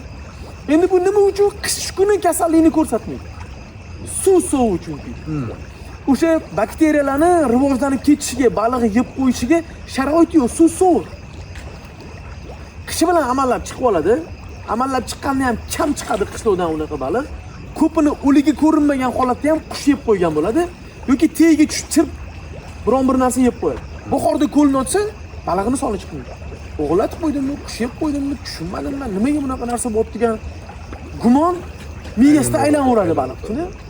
Ana undan keyin bu endi mayli endi kamroq bo'lsa ham balig'im qopdi, bir 10 mingta mo'ljalladim, 5 mingta qopdi deydi. 5 mingta baliq olib kimnidir sotgandan keyin uni sotib olgan odam olib borib ko'liga balig'ini soladi. Avtomatik mart oyi, aprel oyida bo'ladi bu narsalar. Mart oxiri shu aprel 10-15lardan boshlanadigan solgandan keyin baliq uyg'onish davriga kelgandan keyin ko'lga solgandan keyin dafna bilan oziqlanishni boshlaydi. Dafna tabiiy oziqa bo'lganligi uchun baliqning immunitetiga uncha ta'sir qilmaydi, o'siradi baliq. Lekin ko'lda tabiiy oziqa tomon bo'lgandan keyin baliqning kasalligi rivojlanib ketadi. Aslida bu kasallik tepadan bo'lgan. Oldinroqdan bo'lgan bu kasallik. Tabiiy oziqada bu o'zini ushlab turgan. Sen sun'iy ovqatga o'tganingdan keyin, tashqaridan beriladigan ovqatga o'tganingdan keyin bu u narsani ololmayapti tabiat bergan narsani. U qonni, u proteinni, unaqa faollikni ololmayapti. Buni ololmagandan keyin endi muammo boshlanadi. Baliq o'zini yomon his qilishni boshlaydi. O'zi juda ham kam harakat qilganni hisobiga yoki organizmi yegan ovqat 100% hazm qilmaganni hisobiga tashqarida biron bir kasallik ko'rinishi mumkin keyin. Boyga vadiyanka deding, yuqumli kasallik ichkaridan tashqariga chiqib keladi-da u. Vadiyanka oshqozonda bo'ladi bu kasallik, oshqozonga tushgandan keyin qorin chiqib ketib qoladi. Qorindan o'sha bakteriya misol uchun biron bir joyini teshib yoniga chiqadigan bo'lsa, lernoz chiqqan teshiklardan. Tashqari tomondan suv yig'ib qolib rivojlanib ketib qoladi. Keyin tashqariga olib qarasang, suv yurganda suvga o'xshab turadi, tashqariga olgandan keyin havo teggandan keyin qon oqib ketib qoladi joyi. Shunaqa, yiring sifat. Yiring sifat qon oqib ketib qoladi. Mana bu yuqumli kasallik bu balon ichidan boshlanadi, tashqaridan emas. Nimaga yuqumli kasallik deb aytamiz? O'sha vadiyanka bo'lib qolgan yuqumli kasallikdagi baliq biron bir narsani yesa, uni iste'mol qilgandan keyin buni axlati bilan, yo'li bilan birga boyagi bakteriyaning faolligi chiqib kelsa, uni misol uchun fikalning atxotida paydo bo'layotgan narsani yana qaysidir balon kelib iste'mol qiladigan bo'lsa, bir-biriga yuqib ketadi. O'zini shunaqa holat kuzatilgan siz? Ha, kuzatilgan. Mana mana shu narsani o'shaning uchun vadiyanka bo'lib qolgan yoki biron bir yengilroq qanaqadir kuzatiladigan kasallik ko'zing ko'rinib qoladigan bo'lsa, ko'lda 1-2 dona. U bilan kurashgandan ko'ra olib tashlash kerak. Mana sen qafasingda baliq boqasan, bir ikkita o'zing yoqmaydigan baliqni ko'rib qolding. Olib tashlash shu baliqni. Men sirazi olib tashlab so'yib yuboraman. Ha, kurashma u bilan. Kurashmayman. Mana u bilan kurashishning minus tomoni bor Bekzod. Mana ko'lda misol uchun baliq boqsan, ko'l mavzusidan chalg'imaydi, ko'lda baliq boqsan, 2-3 dona misol uchun lanjroq baliq ko'rib qolding. Balig'im lanjlashni boshlabdi degan fikrga kelding. Sog'lom balig'ing hali bu suvda yashayapti-ku, kurashyapti, to'g'rimi? Qolganini saqlab qolish uchun mamlakat holat bo'layotgan ekanda bunga biron bir dori, darmon, biron bir narsa berish shart. Bu narsani beradigan bo'lsang, qolganini ham jigarni o'tkazib. Qolganini ham muammo chiqarib qo'yasan. Undan ko'ra hamma balig'i umumiy misol uchun ko'lda 1000 dona baliq deb oladigan bo'lsa yoki 10 000 dona baliq deb oladigan bo'lsa, o'sha ko'rinib qolgan 5 ta 6 ta baliqni deb 10 mingta baliq o'sishini 20% orqaga qaytargandan ko'ra yoki 10% orqaga qaytargandan ko'ra oyiga baliqni olib tashlagan yaxshi. Shunda qo'shimcha cho'nchayingdan xarajat ham qilmaysan unga. Dori-darmoniga boshqasiga. Xatoyingni misol uchun tushunib yetib olasan. Mana bugungi kunda misol uchun juda ham ko'p odamlar bilan fikr almashganmiz. Biza bilan misol uchun ziddiyat qanaqadir qarama-qarshi bo'lib qolgan narsa shundaki, baliqchilar 4 ta, 5 ta, 10 ta odamning maslahatini olib baliq boqadi. Bu qanchalik to'g'ri? Men 100% to'g'ri deb hisoblayman. Baliqchilar tomonidan qaraganda, agar u baliqchi bo'lsa. Mana misol uchun baliqchi bo'lsa deganda 5 yildan biri, 10 yildan biri baliq boqayotgan odam bo'ladigan bo'lsa, kimdir nimadir tavsiya beradigan bo'lsa, u to'g'ri tavsiya beryaptimi, noto'g'ri tavsiya beryaptimi, u bila oladi. Bu to'g'ri. Ko'pchilikdan so'ragan. Lekin sen o'zing tushunmaydigan bo'lsang-chi bu narsani. 5 ta odamdan so'rab 5 xil narsani qilib qo'yadigan bo'lsang, baliqchilikni oblah akbar dadalasini chiqarding. Chunki o'zing bilmaysan-da nima qilmoqchiligingni. Hammadan so'rayapsan. To'g'ri, bilmagan odam so'raydi, negativchilar fikrini bildirishi mumkin, gap so'z bo'lishi mumkin emas.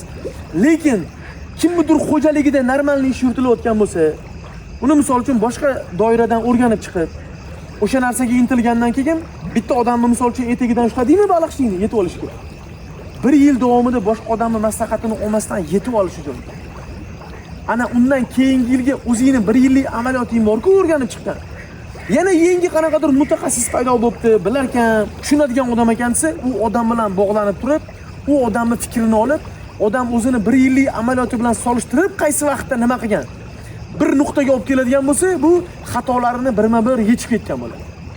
Agarda har yil misol uchun xuddi baliq boqish boshlaganda mana gruppalar rivojlanib ketgan, savol bersam savolimga javob olaman, gruppalarda kimnidir kasal bo'lsa bo'lyapti yoki misol uchun chat bo'lganda bu narsaga javob berilyapti deb odam o'zini bog'layveradigan bo'lsa, misol uchun chat bilan gruppalar yo'q bo'lib qolsa yoki biror bir spetsialist hech kim bog'lab berib qo'yilmaydi-ku bu dunyoda.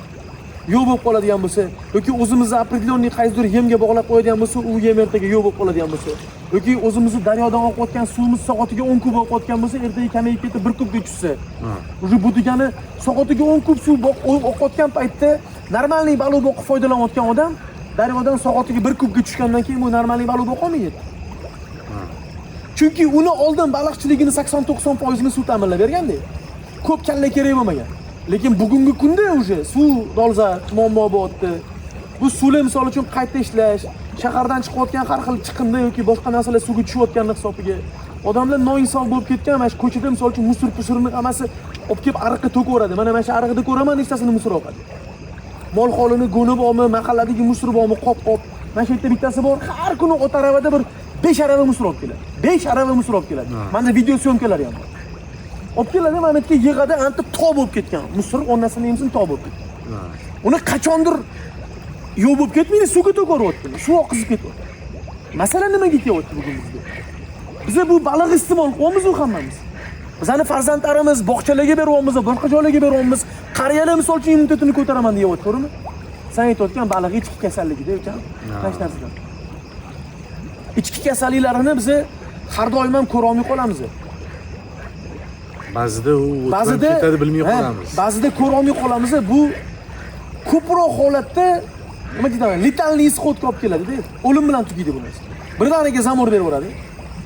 Birdaniga qirilib ketib qoladi. 4 ta 5 ta o'lgan baliq chiqadi-da. Voy nimadir muammo bo'tib qo'rqib ketib qolasan, bir oqning sepib suvni aralashtirishga harakat qilsang, suvdagi fitoplanktonlar ham tirik narsalar bular. Bular ham bitta qo'rqib ketib, misol uchun gidroximiyasi bitta o'zgargan paytda baliqni olib qo'yadi.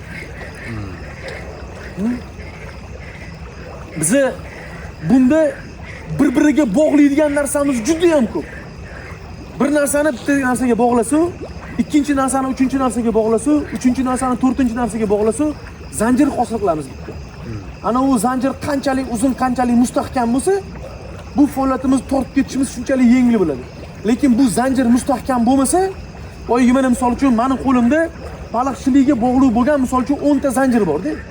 Birinchi zanjir ko'lni qurish bo'lsa, ikkinchi zanjir balig'i basseynini yashash, uchinchi zanjir misol uchun suvni aylantirish, to'rtinchi zanjir oziqlantirish, beshinchi zanjir misol uchun buni muhitini o'rganish, yettinchi zanjir yana nimadir, sakkizinchisi buni sotish, to'qqizinchisi buni saqlash bo'lsa, kimlarni qo'lda bitta zanjir bo'lishi mumkin.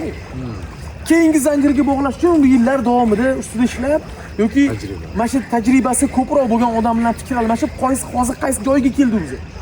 Shu joyda nima qilishimiz kerak degan savolni qo'yish kerak. Ana u savolni qo'yib olgandan keyin o'sha savolni o'rganib chiqib, o'shandan davom ettirish kerak. Yengitdan emas, Bekzod. Mana bitta mutaxassis bilan gaplashib, ko'lda ishlash, baliq boqish faoliyatini qaysidir darajaga olib chiqib oldik-da biz. Endi bir ziddiyat bo'lib qoldimi, bir kelishmovchilik bo'lib qoldimi haligi odam bilan yoki bir gapimizga to'g'ri kelmadi yoki misol uchun u bilan kelishilgan marjani misol uchun bera olmay qoldik. Nimadir bo'lib qoldi.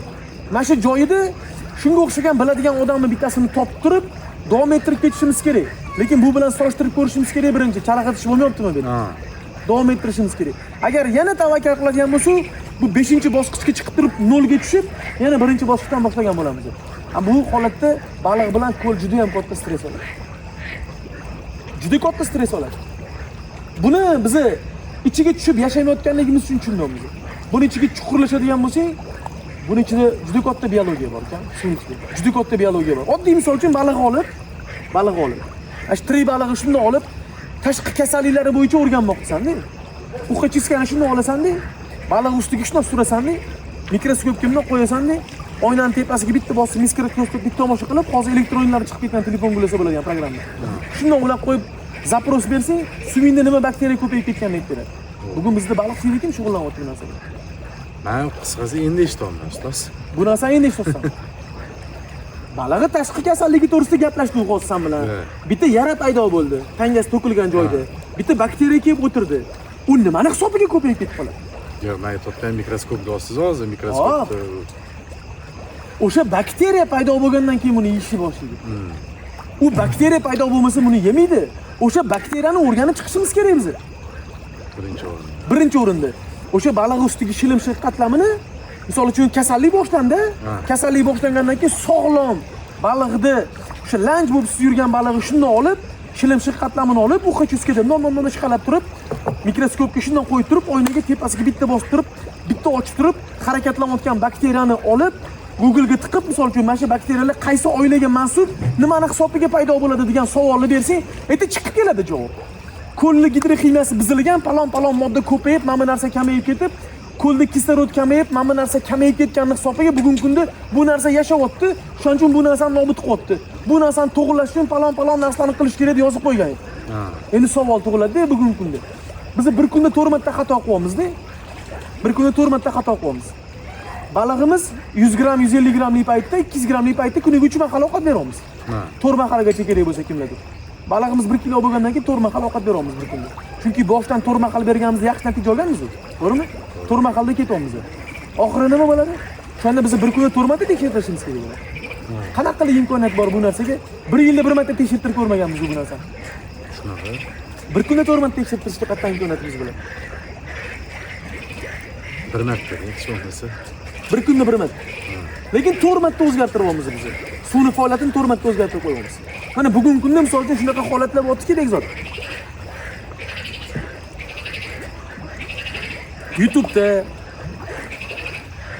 mana shu ijtimoiy tarmoqlarda shunaqa narsani ko'rib qolaman, soham baliqchilik bo'lgani uchun qiziqqanim uchun ochib o'tirsam, biron bir tumanda yoki viloyatda shu basseynlarni qurib, intensiv baliq bo'yicha, nimalardir bo'yicha afrikanskiy so'm boqyapman, bir narsa boqyapman deb bir dasturlarni, qanaqadir basseynlarni shunaqa narsalarni ko'rsatishadi.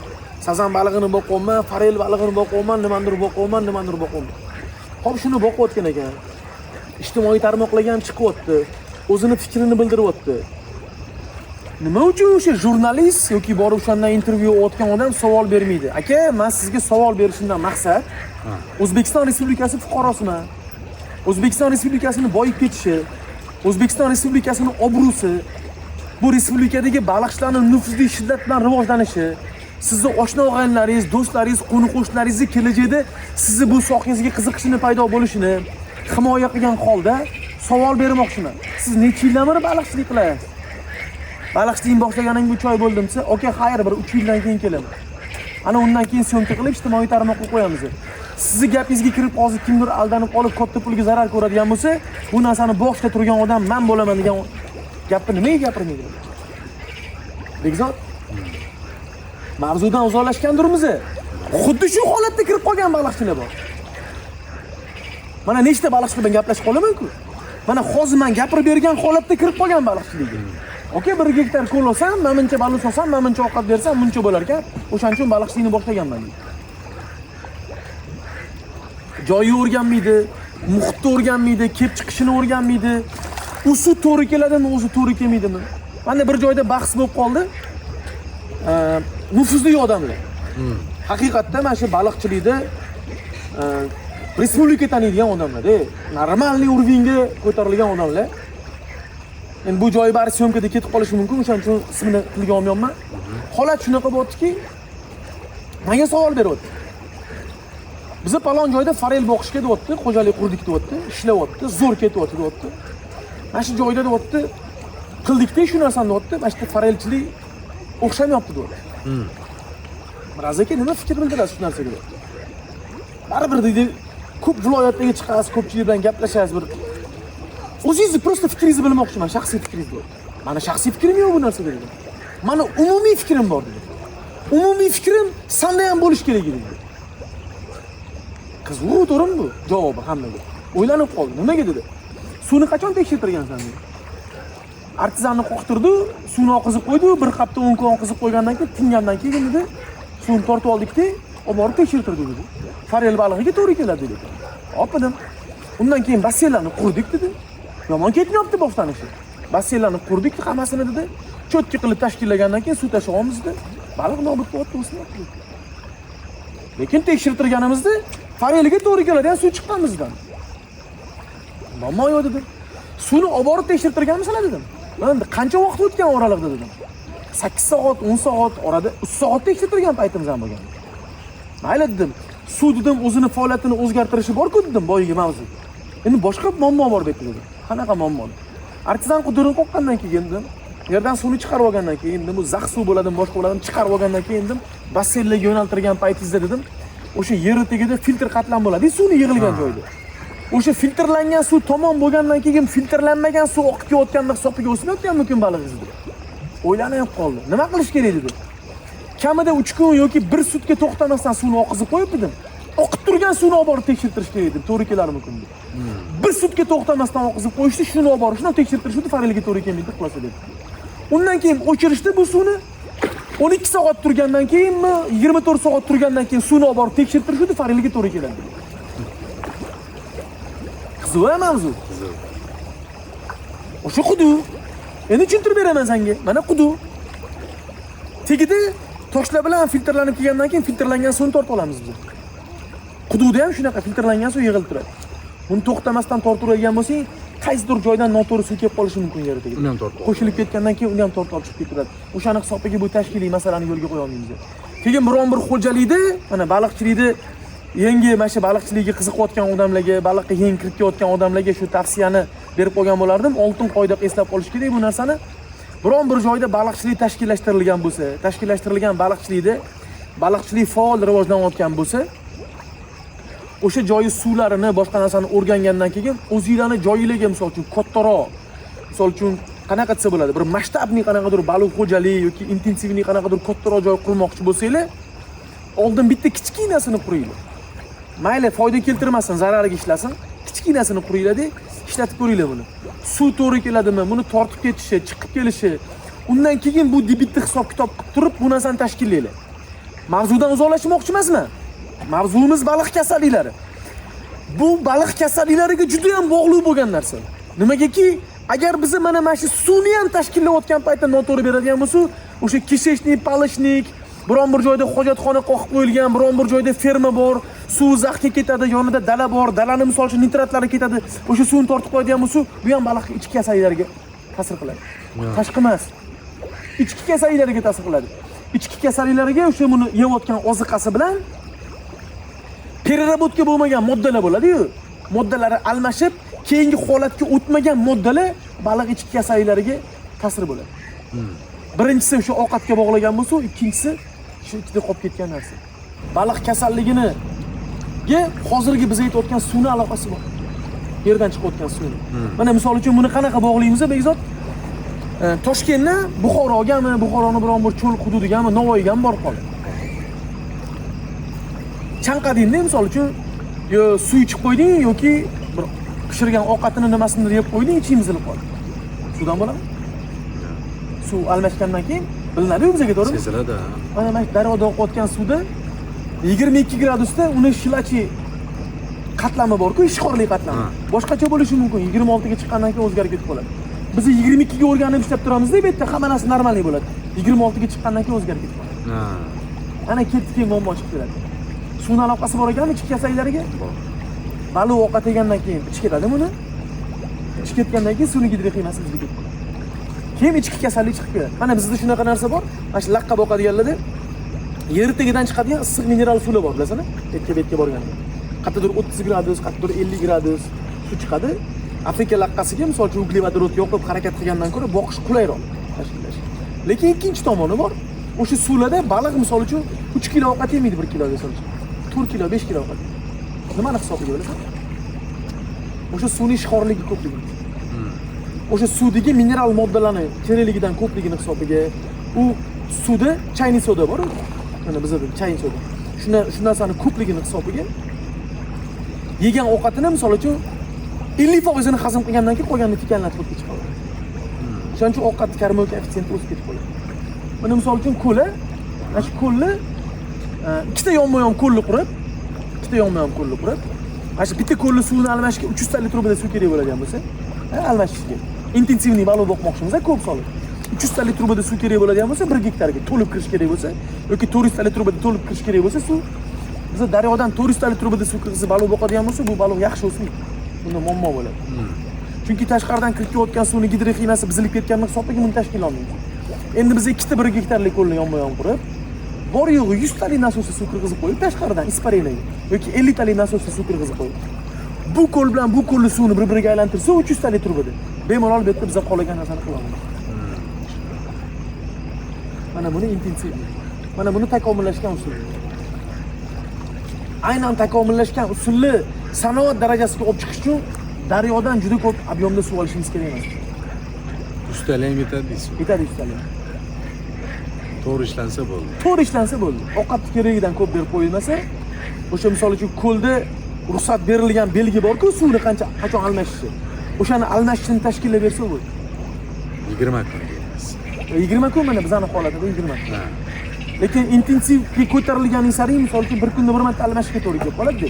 Lekin bir kunda bir marta suv almashadigan bo'lsa, bu yerda misol uchun 20 mingta baliq solinadigan bo'lsa, sazan ichiga. Bir kunda bir marta suv almashish misol uchun kam bo'lib qolishi mumkin. Bir kunda 2 marta suv almashish kerak edi.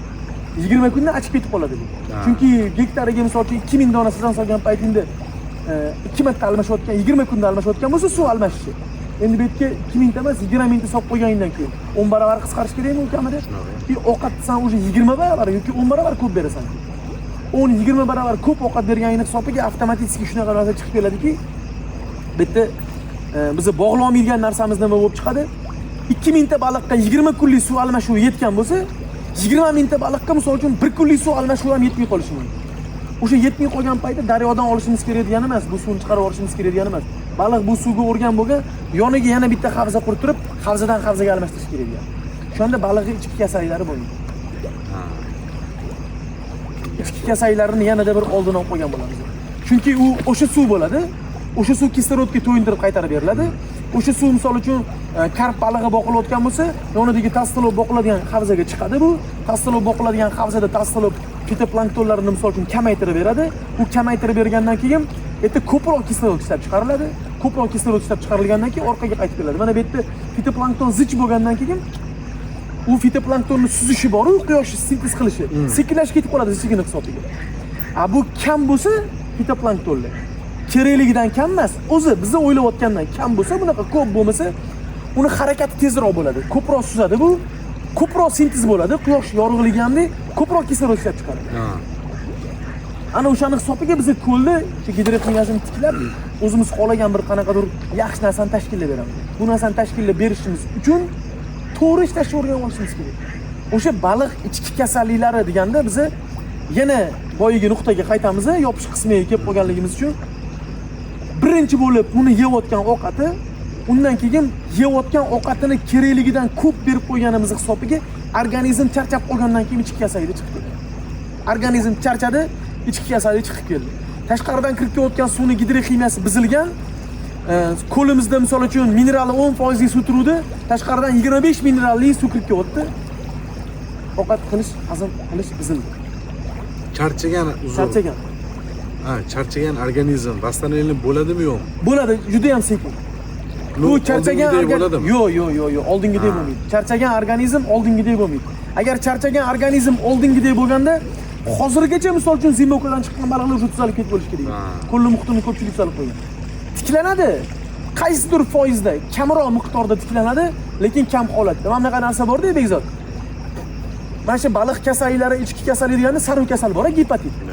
Gepatit A bor, gepatit B bor, hozir gepatit C paydo bo'ldi, hozir D-lari paydo bo'lib ketdi. Vaqt o'tgan sari nimaga? Har xil kasalliklar bir-biri bilan almashtirib shu darajaga chiqib ketdi. Formalari yengil. U kasalni davolash imkoniyati yo'q. Quplab qo'yish imkoniyati bor, to'g'rimi?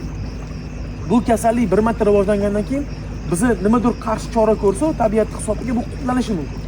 Lekin ozgina vaqt o'tgandan keyin yana kasallik kelib qoladigan bo'lsa, quplangan kasallik ochilgandan keyin letalniy isqib ketib qolishi mumkin. Shuning uchun iloji boricha bizni kasal bo'lgan balig'i davolash emas, kasallikni oldini olib ishlashga o'rganishimiz kerak. Kasal qilmasdan uni sog'lom narsa yetkazib berishimiz kerak. Bozorga sog'lom baliq yetkazib berishimiz kerak. O'zimiz sog'lom baliq boqishimiz kerak. Hamma narsani o'shani sog'lomligini ta'minlab berishimiz kerak.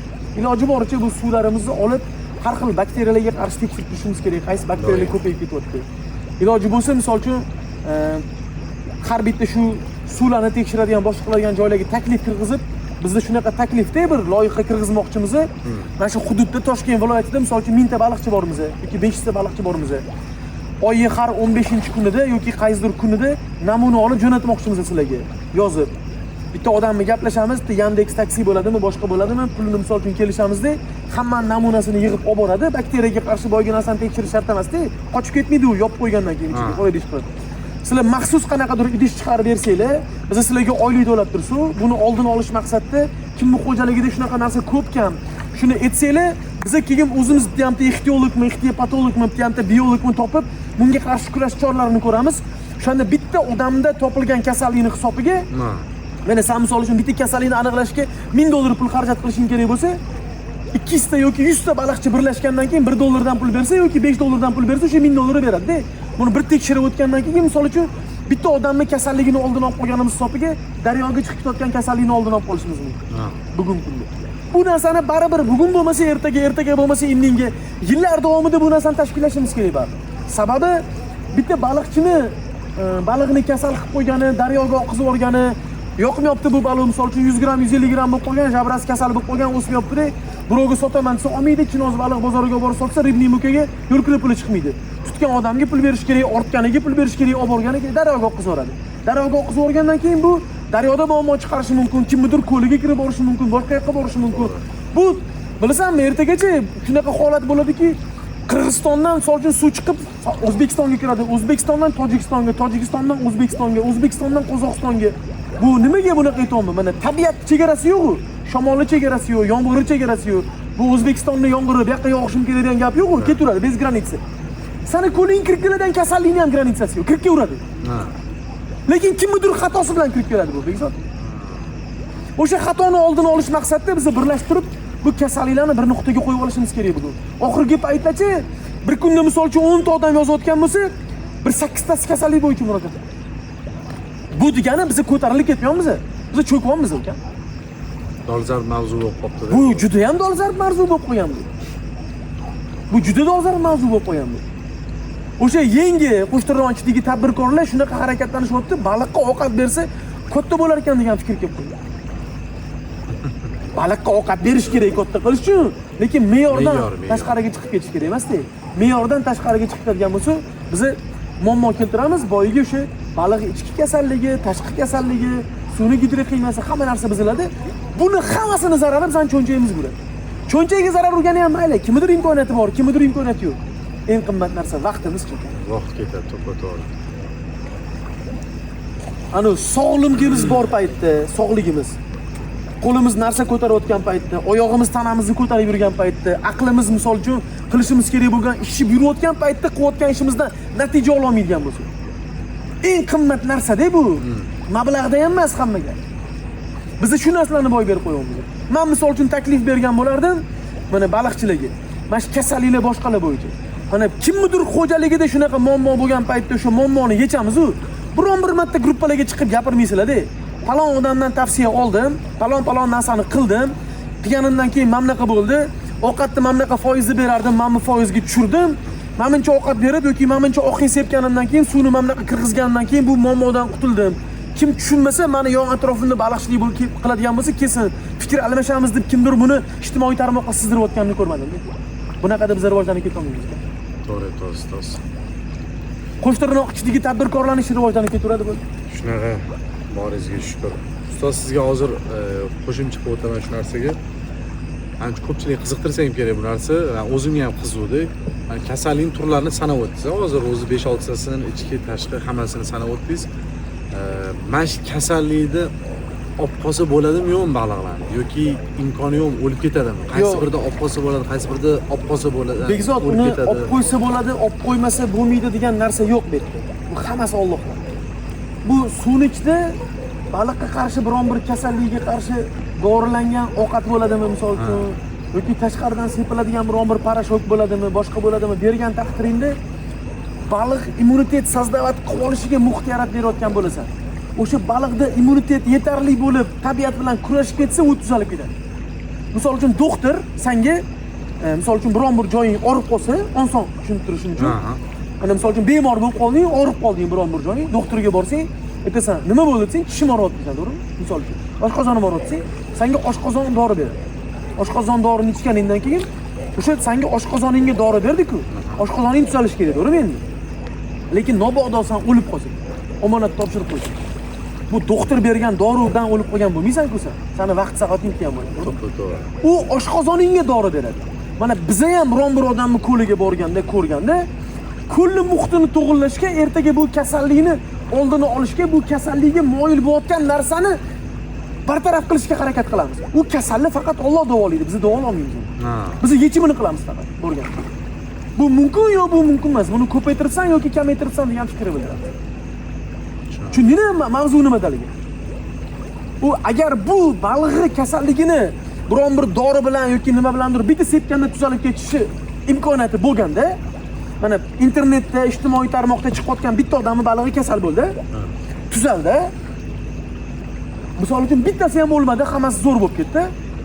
Biridan biri eshitib, o'shani davolagan odamning eshigini tagiga hamma borib yotib olgan bo'lardi. Unga 10 ta odamdan telefon qilib maslahat so'ramayotgan bo'lardi. "Aka, mana bunaqa bo'pti, nima qilay? Mana bunaqa qil, o'xshamadi. Yana bitta spetsialist qidirib yuribman, palonchaga degani bor ekan. "Aka, men balig'imni mana bunaqa bo'pti, nima qilsam bo'ladi? Pulini bersang, xo'jaligingga chiqamiz, ko'ramiz, to'g'irlaymiz." Bechara pulini beradi, chiqadi, ko'radi, bo'lmadi. "Aka, palonchaga bordim, pistonchiga bordim, pulim qolmadi, balig'im yarim o'lib ketdi, bankrot bo'lyapman, endi nima qilsam bo'ladi?" Allohdan ekanmi qilmasa? Agar bironta odam buni yechimini bilganda, hozirgi kunda kasal valub bo'lmasdi. Biz buni oldini olaylik bo'ldi, Bekzod. Oson bo'lish uchun mana shu kasallikni yopish mavzusida bitta narsa aytib ketmoqchiman. Bu ijtimoiy tarmoqda shu akamiz ko'rib qolsalar xafa bo'lmasinlar. Telefon qilib chiqyaptilar, menga bitta akamiz ko'p yildan beri misol salom alaykum beramiz. Biroz aka, menda mana shunaqa holat bo'ldi. Xo'p, dommi. Endi bizda shunaqa holat bo'lyaptiki, hozirgi kunda deyapti. Balig'imiz jabrasi ketib qolganda deyapti. Bu o'lim to'xtamayapti endi deyapti. Endi men nima qilsam bo'ladi? Men aytayapman. Aka, dommi, mana hamma yo'l dommi. Tezlik 50 deb yozib qo'yilgan dommi. Siz 100 tezlikda harakatlandingiz dommi. Ro'paringizdan bitta mashina chiqdi, urdingiz dommi, avariya bo'ldi dommi. Endi siz menga savol berasiz hozir dommi. Aka, shu yo'lni bir 2 minut orqaga qaytarib beringlar-da. Men 100 emasda 50 tezlikda o'taman, avariya bo'lmaydi deb aytmoqchiman dommi. Iloji bormi dommi? Yo'q. Avariya qilib bo'lgansiz dommi, bu kasal bo'ldi dommi. Endi buni qolganlarini kasal qilmaslikni oldini oling dommi. Bu kasallik qayerdan paydo bo'ldi? Kelajakda siz sug'urtalanmagansiz, bundan qo'lingizda bor narsa bilan kurasha olmayapsiz. Ana odam qanaqadir mazlum bo'lib qolgandek bo'ldi. Mayli, xafa bo'ldimi, xafa bo'lmadimi, Alloh uchun men uzr so'rab qo'yaman. Lekin o'sha payt meni ko'nglim nima tashqariga chiqqan bo'lsa, meni qalbim nimandir etkin degan bo'lsa, shu narsani aytdimmi? Bitta mashinani urib qo'ydinglar, avariya bo'ldi-da. Endi buni qanaqa qilib zavoddan chiqqandan keyin qilsam bo'ladi do'stlar, bu kasal qilib qo'yganlar. Iloji yo'q. Oldini olinglar faqat bo'ldi. Buni oldini olinglar. Sababni kasal qilmaslikka sababini qilinglar buni. Kasal qilmaslikka o'sha chavog'i o'tgan paytda e'tibor beringlar, chavog'i ko'chirib o'tgan paytda e'tibor beringlar. Ko'lga olib borib solgandan keyin ko'p kamligini, sizlarni suvinglar o'zi qanaqa, uni kuchi qanaqa, qanchani ko'tara oladi, bu narsani o'rganinglar. Sekin-sekin million balo solinglar. Keyin 2000 ta, keyin 3000 ta, birdaniga 10 ming, 15 mingga chiqib ketib, bunaqa katta zararlarni ko'rgandan ko'ra o'sha joyi o'rganib chiqib, sekin yillar davomida bu narsani shakllantirib kerak cho'qqiga olib chiqiladigan bo'lsa, o'sha baliqchilar orqasidan ergashayotganlar yildan yilga zinama ketdan ko'tarilib ketaveradi. Agar bu birdaniga ko'tarilib turib, bittada ko'tarilaman deb yiqiladigan bo'lsa, bunga homiylik qilganlar ham, moliyaviy tomondan bank rag'batlantirgan bo'lsa, bank ham uning orqasidan yugurib yuradi yoki eng yaqin o'rtog'i, sherigi bo'ladimi, boshqasi bo'ladimi, hamma zarar ko'radi. Nimani hisobiga? Sohani o'rganmasdan turib, tavakkal qilib bu narsaga pul tikib hisobiga. Gap yo'q, shariatda ham bor, tavakkal qilish kerak. Lekin tavakkal qildi deganda ahmoqqa o'xshab emas-da. Ozgina sog'lom fikrlab ko'rib tavakkal qilish kerak-da. Men tavakkal qiluvdim deb o'ldirib qo'yapmiz-da qancha balig'i. Bu har bitta tirik narsa ne'mat-da, bu ertaga javobini beramiz buni. Narigi dunyoda ham ertaga javobini berishimiz kerak o'ldirib qo'ygan balig'imizga. Nima uchun biz aqlimiz yetmagan narsaga tavakkal qildim deb bahona qo'yamiz bugun? Bizning aqlimiz yetmayapti. Odamlar shu paytgacha gektariga misol uchun 2000 ta balig' solib boqib kelganda Bekzod. 10 ming ta balig' tiqib qo'yapti, o'ldirib qo'yib tavakkal qildim deb. Bu tavakkal emas, bu qasddan qildi. Qamash kerak yo'q odam. Chunki qasddan qildi, qancha narsani nobud qildi. Bugun itti ko'chada otgan odamga javobgarlik bor, mushuni otgan odamga javobgarlik bor-da, million tonna baliq o'ldirib yuboryapti, qaysidir ahvollarning gapiga kirib yoki yemni boshqani gapiga kirib. To'g'ri, men uzr so'rayman, qizishib ketgan bo'lishi mumkin ozgina. Ilhomlanib ketgan bo'lishi mumkin, emotsiyaga berilib ketgan bo'lishi mumkin. Lekin bu haqiqat, u odamlarning uyida $1000 puli yo'q-da. bir kunda 100 ming dollarlik baliq o'ldirib qo'yayotgan odamlar bor. Bor.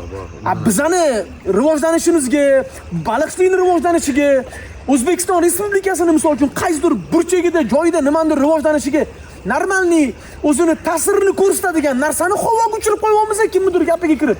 Ahmoq mutaxassislarning gapiga kirib yoki noto'g'ri tavsiya bergan odam. Nimaga tavsiya bergan odam to'lab bermayapti keyin? Naqli yo'q qoldi. Yo'q bo'lib qolyapti ansa. Hammasini bahonasi tayyor. Mana men ko'raman-ku ansa. Sen o'zing noto'g'ri qilib qo'ygansan-da. Sen yemdan. Yo'q, bu yemdan emas sen.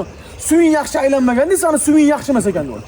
Yoki suvi zo'r aylangan bo'lsa, yo'q bu yemdan emas, ani qushimdan uchib kelganda kasallik tashab ketgan deydi. Yoki daryodan kirib kelganda kasal baliq kirganda, seni hammada portishga borda, aytmoqsan. O'sha portishkalarni aylanib o'tish uchun o'zimizni birinchi sug'urtalab borishimiz kerak. To'g'ri. Hamma narsami menga to'g'ri kelmaydi. Yemni ko'p bersam kasal qilib qo'yishim mumkin ekan balig'i. Rasman kam berar ekanman. Zo'r yem bilan boqing, lekin kam bering. Suvni ko'p kirgizsam, suvni gidroximasini buzib qo'yar ekanman. Demak, meni cho'nchayimga foyda ekan. Ko'p suv kirgizishim shart emas ekan. Bugungi kunda suv muammo bo'layotgan payt. Kamroq suv kirgizib, gidroximiyani o'rganing. Yo riskmi yo'qmi, riskga vaqt qilgim kelmayapti. 1 yil oldin, 1 yil keyin. Mayli men 1 yil keyin boshlay qolay, orzu qilgan narsamni. Lekin bu yil bu narsani yig'ishtirib olay, daromadini bitta ko'ray, keyingi yilga rejalab ko'raman deb iqtisod qilib, sal ko'paytiraman degan fikrni oldimizga qo'ysin.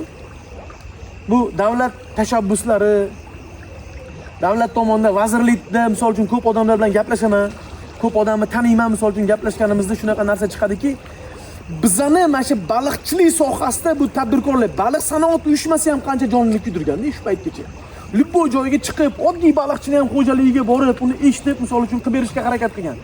Lekin bu tashabbusni bo'yniga olgan odamlar yarimiga bormasdan tashab ketib qolishdi, qanchadan bankrot bo'lib ketib qoldi.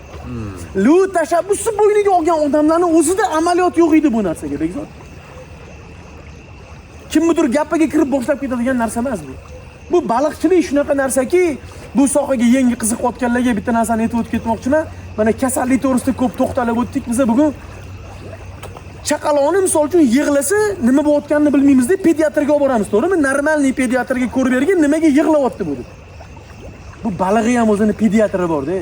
Bu gapirmaydi, tili yo'q, suv bor. Bitta ko'rganda tushunadigan yoki shuni ichida bir yurgan odamga bir ko'rsatib tushuncha olmaguncha u telefonda yoki internetda nimadir biz oldini ola olmaymiz, Bekzod. Ko'p odam telefon qiladi, qo'limizdan kelgancha yordam beramiz, lekin hududga chiqib bu suvni ko'rib o'rganmaguncha o'zimizni yaqin shogirdlarimizni ham bo'lyapti-yu joylariga chiqqanimizda. Yonimizda yuradi pastiyanli, lekin xo'jaligi uzoqroq viloyatda bo'lganligi uchun borganimizda sani suving rangi bunaqa emas, mamlaqa ko'tsa, lekin biz har doim siteni deganda shu narsani tushunib kelganmiz o'tsa, yo'q, bu mana bu narsa degandan keyin endi tushunib yetdim, men bu narsani tushunmas ekanman degan savol qatdan chiqib kelyapti. O'sha ko'rona bilmagan narsamizni bilamiz deb aytganimizdan chiqib kelyapti. Shu sohani davom ettirar ekanmiz. Shu sohadan bir qism pul olib, o'zimizni kelajagimizni ta'minlayotgan ekanmiz. Bola chaqamizni boqayotgan ekanmiz. Bizga nima to'sqinlik qilyapti bu narsani o'rganishga? Nima qildi ozgina pulimiz ketsa? Lekin eng qimmat narsa vaqtimiz ketyapti-yu, yil-yilga ulanib ketyapti-yu. 10 yildan beri baliqchilik qilib daromad olmagan odamlar. 20 deng ustoz. Yoki 20 yildan beri mana seni gaping bilan. Mana men o'zimga qancha odam telefon qilib minnatdorchilik bildiradi. Okey, baliqchilikni boshlaganimga 1 yil 2 yil bo'ldi. Kattakon sizlarga rahmat. Zo'r daromad oldim, mamlaqa bo'ldi, mana bu narsani bilmas ekanman, o'rganib oldim, minnatdorchilik. Men Alloh guvoh, mana misol uchun kameraga qarab gapiryapman, ertaga misol uchun mana shu joylar ham chiqadyapmiz. Men ko'rmaganman shu odamlarni hayotda tanimayman.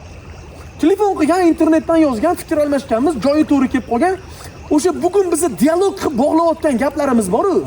Bizani suvlarimizgami, bizani muhitlarimizgami, muhitlari to'g'ri kelib qolgan hisobiga bir-birimizni tushunib tortib ketganmiz. Lekin bundan zarar ko'rganlar ham bo'lishi mumkin. Lekin zarar ko'rganlar biron bir marta uchrashishganmi-ku? Suvligisini, xo'jaligini joyiga olib chiqib biron bir spetsialistga ko'rsatib, o'zi gap nimadaligini o'rganib chiqishganmi-ku bugungacha? Kimdandir maslahat olib ishlayapman, ya'ni suv to'g'ri bo'lib qoldi degan emas ekan. Bu narsani chuqurroq o'rganishimiz kerak. O'shaning uchun mana shu balig'i ichki kasalliklari deganda mana shu joyida mavzuni yopamiz. Birinchi bo'lib baliq ovqatiga e'tibor beramiz. Ikkinchidan u ko'l dam olganmi, dam olmaganmi? Dam olmagan ko'l bo'ladigan bo'lsa, ko'l dam olmasdan ustiga baliq boqib ketariladigan bo'lsa, baliq ichki kasalliklari bo'ladi. Soddaroq Tashqi tushuntiring o'shani kasalligi. ustoz. Dam olish deganda ko'pchilik bilmaydi. Ko'lda dam olish deganda, mana misol uchun mavsumiy baliq boqiladigan ko'llarda tovarniy baliq bu yerda boqiladigan bo'lsa, kuzgi kuni tovarniy baliqni sotgandan keyin qishda dam berish kerak ko'lga. Qor yog'ib, muzlab, ko'l dam olib, nolga ko'l tushib, qup-quruq turib, bahorda o'sha qishdan chiqqandan keyin sekin suv quyib, o'sha fitoplankton, zooplanktonlar rivojlantirib baliq solingan bo'lsa, ichki kasallik kamroq bo'ladi. Bu doimiy qilinadimi? Doimiy qilinadigan narsa. Har yili. Har yili qilinadigan narsa. Kimdir misol uchun kuzgi kuni balig'ini narx-navosi to'g'ri kelmasdan sota olmasdan, bahorga olib chiqib, bahorda misol uchun balig'ini sotib, undan keyin ko'lida nimadir qilmoqchi bo'lsa, o'sha paytda ham 1 oymi 2 oy ko'liga dam berib, quritib olib, keyin yengitdan suv quyib, shu chavoqmi, nimasinidir boqishni bir tashkillash kerak. Lekin ko'lni suvini tushirib balig'ini sotib olib, o'rniga solib baliq boqaveradigan bo'lsa, bankrot bo'ladi. Bunga oddiy bitta misol qilib, qisqa qilib aytib o'tib ketib yopaman. Biron bir basseyn tashkilot o'ziga yoki yopiq tizim qurilgandan keyin, mana shu bizning xo'jalikdagi o'xshagan. Qurilgandan keyin birinchi yil yaxshi daromad olishadi, keyingi yildan zarar qilishni boshladi. Har xil baliq kasalliklari, kislorod yetishmagan, baliq nobud bo'lgan. Ko'p eshitgansizlar bu narsani? O'sha joyga dam berilmaganiga shunaqa bo'ladi. Agar o'sha joyga mana bitta baliq boqqandan keyin 100% balig'i tugatib, mana basseynga maydasini yig'ib olishadi, bu yerda yirigini boqaverishadi, yirigini sotib olgandan keyin maydasini yoyib ketaverishadi, muammo chiqaveradi deb. 100% balig'i sotib, ichkariga dam berib, tozalab, sistemani hammasini yengitdan suv quyib, fitoplankton uyg'onib, gidroximiyasi o'ziga kelgandan keyin yengitdan baliq solinadigan bo'lsa, bu muammo bo'lmaydi. Ko'lda ham xuddi shunaqa. O'shanga o'sha ko'lni dam olgan olmagani balig'i ichki kasalliklariga aloqador joyi bor. Ikkinchi omil edi. Uchinchisi nima edi ustoz? Hozir birinchisini sanab o'tdingiz, bu ikkinchisi dedingiz. Birinchisi ovqati baliq. Ikkinchisi ko'lga dam bermasligi. Uchinchisi o'sha ovqatni ko'p berib qo'yganda fekalniy отход ko'payib ketib qoladi-ku mana. Daryodan oqib ketayotganda ko'p suv kirgizaman deydi ko'pchilik. Ko'p suv kirgizib, ko'p suv aylantirib o'rganlik hisobiga daryodan kirib kelayotgan cho'kindilar yig'ilib boradi-da. Dam olgan ko'l ham dam olmagandek bo'lib qoladi. U cho'kindining orasida har xil narsa keladi-da. Har xil kelgan narsaning orasida har xil bakteriyalar, zamburug'lar rivojlangandan keyin qachondir misol uchun donniy baliqlar, karp balig'i bo'ladimi, biron bir baliq kirib etib titib qo'ygandan keyin bittadan bitta kasallik uyg'onib, bitta baliq yeb qo'ygandan keyin bir-biriga yuqib davom etib ketadi. Ichki kasalligi. O'sha qurt qumursqalar bizani ko'zimizga ko'rinmaydigan bakterial kasalliklar. Ko'p holatda biz oxirrog'iga borganda kuzatib qolamiz bu narsani. Yemimizni karmoy koeffitsiyenti ko'tarilib ketganda sezib qolamiz bu narsani, keyin zamor holatiga kelib qolganda mana shunaqa holatda kuzatib qolamiz. Lekin balig'im soppa-sog', ko'rinishi cho'tki, ustida hech qanaqa kasallik yo'q, bilmayman nimaga balig'im o'lib qoldi degan gapni gapiramiz. O'shanda ichki kasalliklari rivojlanib ketgan bo'ladi, baliq immuniteti tushib ketgan bo'ladi. Ichida juda ham muammo ko'payib ketgan bo'ladi. Shunda hisobga nobud bo'ladi baliq. O'shaning uchun baliq ichki kasalliklari deganda shu narsalarga e'tibor berib o'tishimiz kerak. Rahmat. Ustoz, sizga ham rahmat kattakon. Juda kerakli mavzularni, juda dolzarb mavzularni gapirdingiz. Menimcha obunachilar, yangi kirib kelayotgan baliqchilar o'ziga kerakli narsalar oldi deb o'ylayman. Haqiqatan hozir har doimgidek o'zim yanada ham chuqurroq o'rganyapman siz orqali ustoz.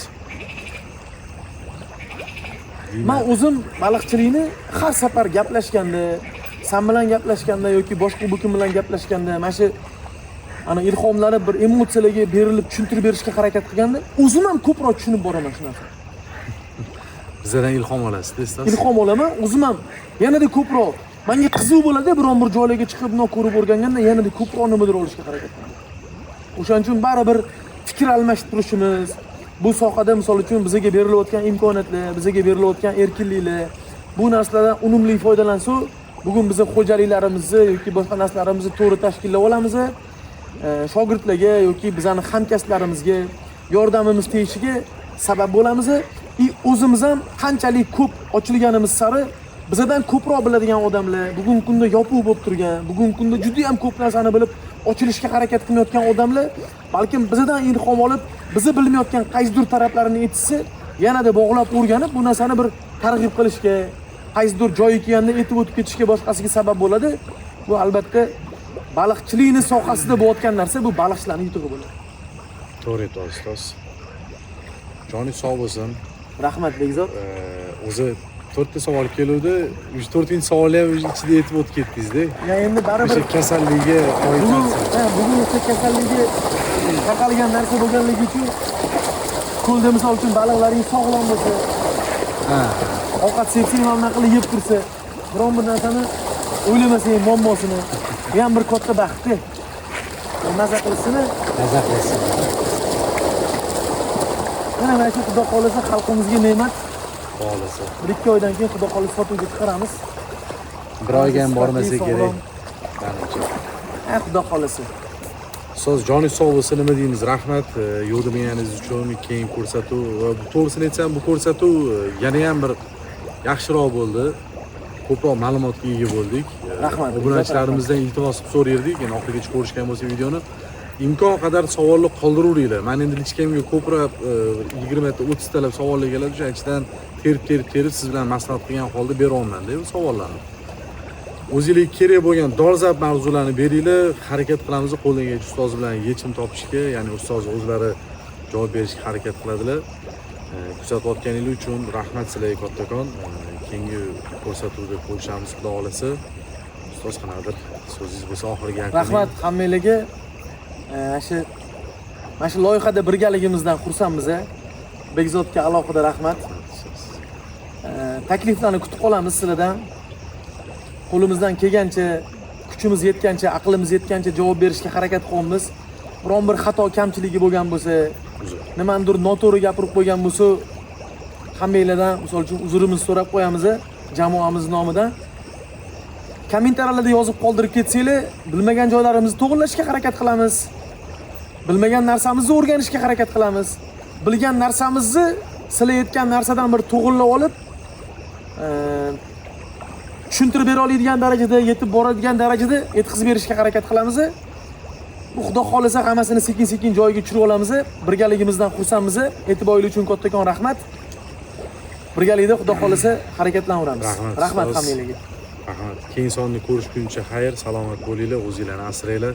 Tez kunlarda qaytamiz. Rahmat. Rahmat. Rahmat ustoz.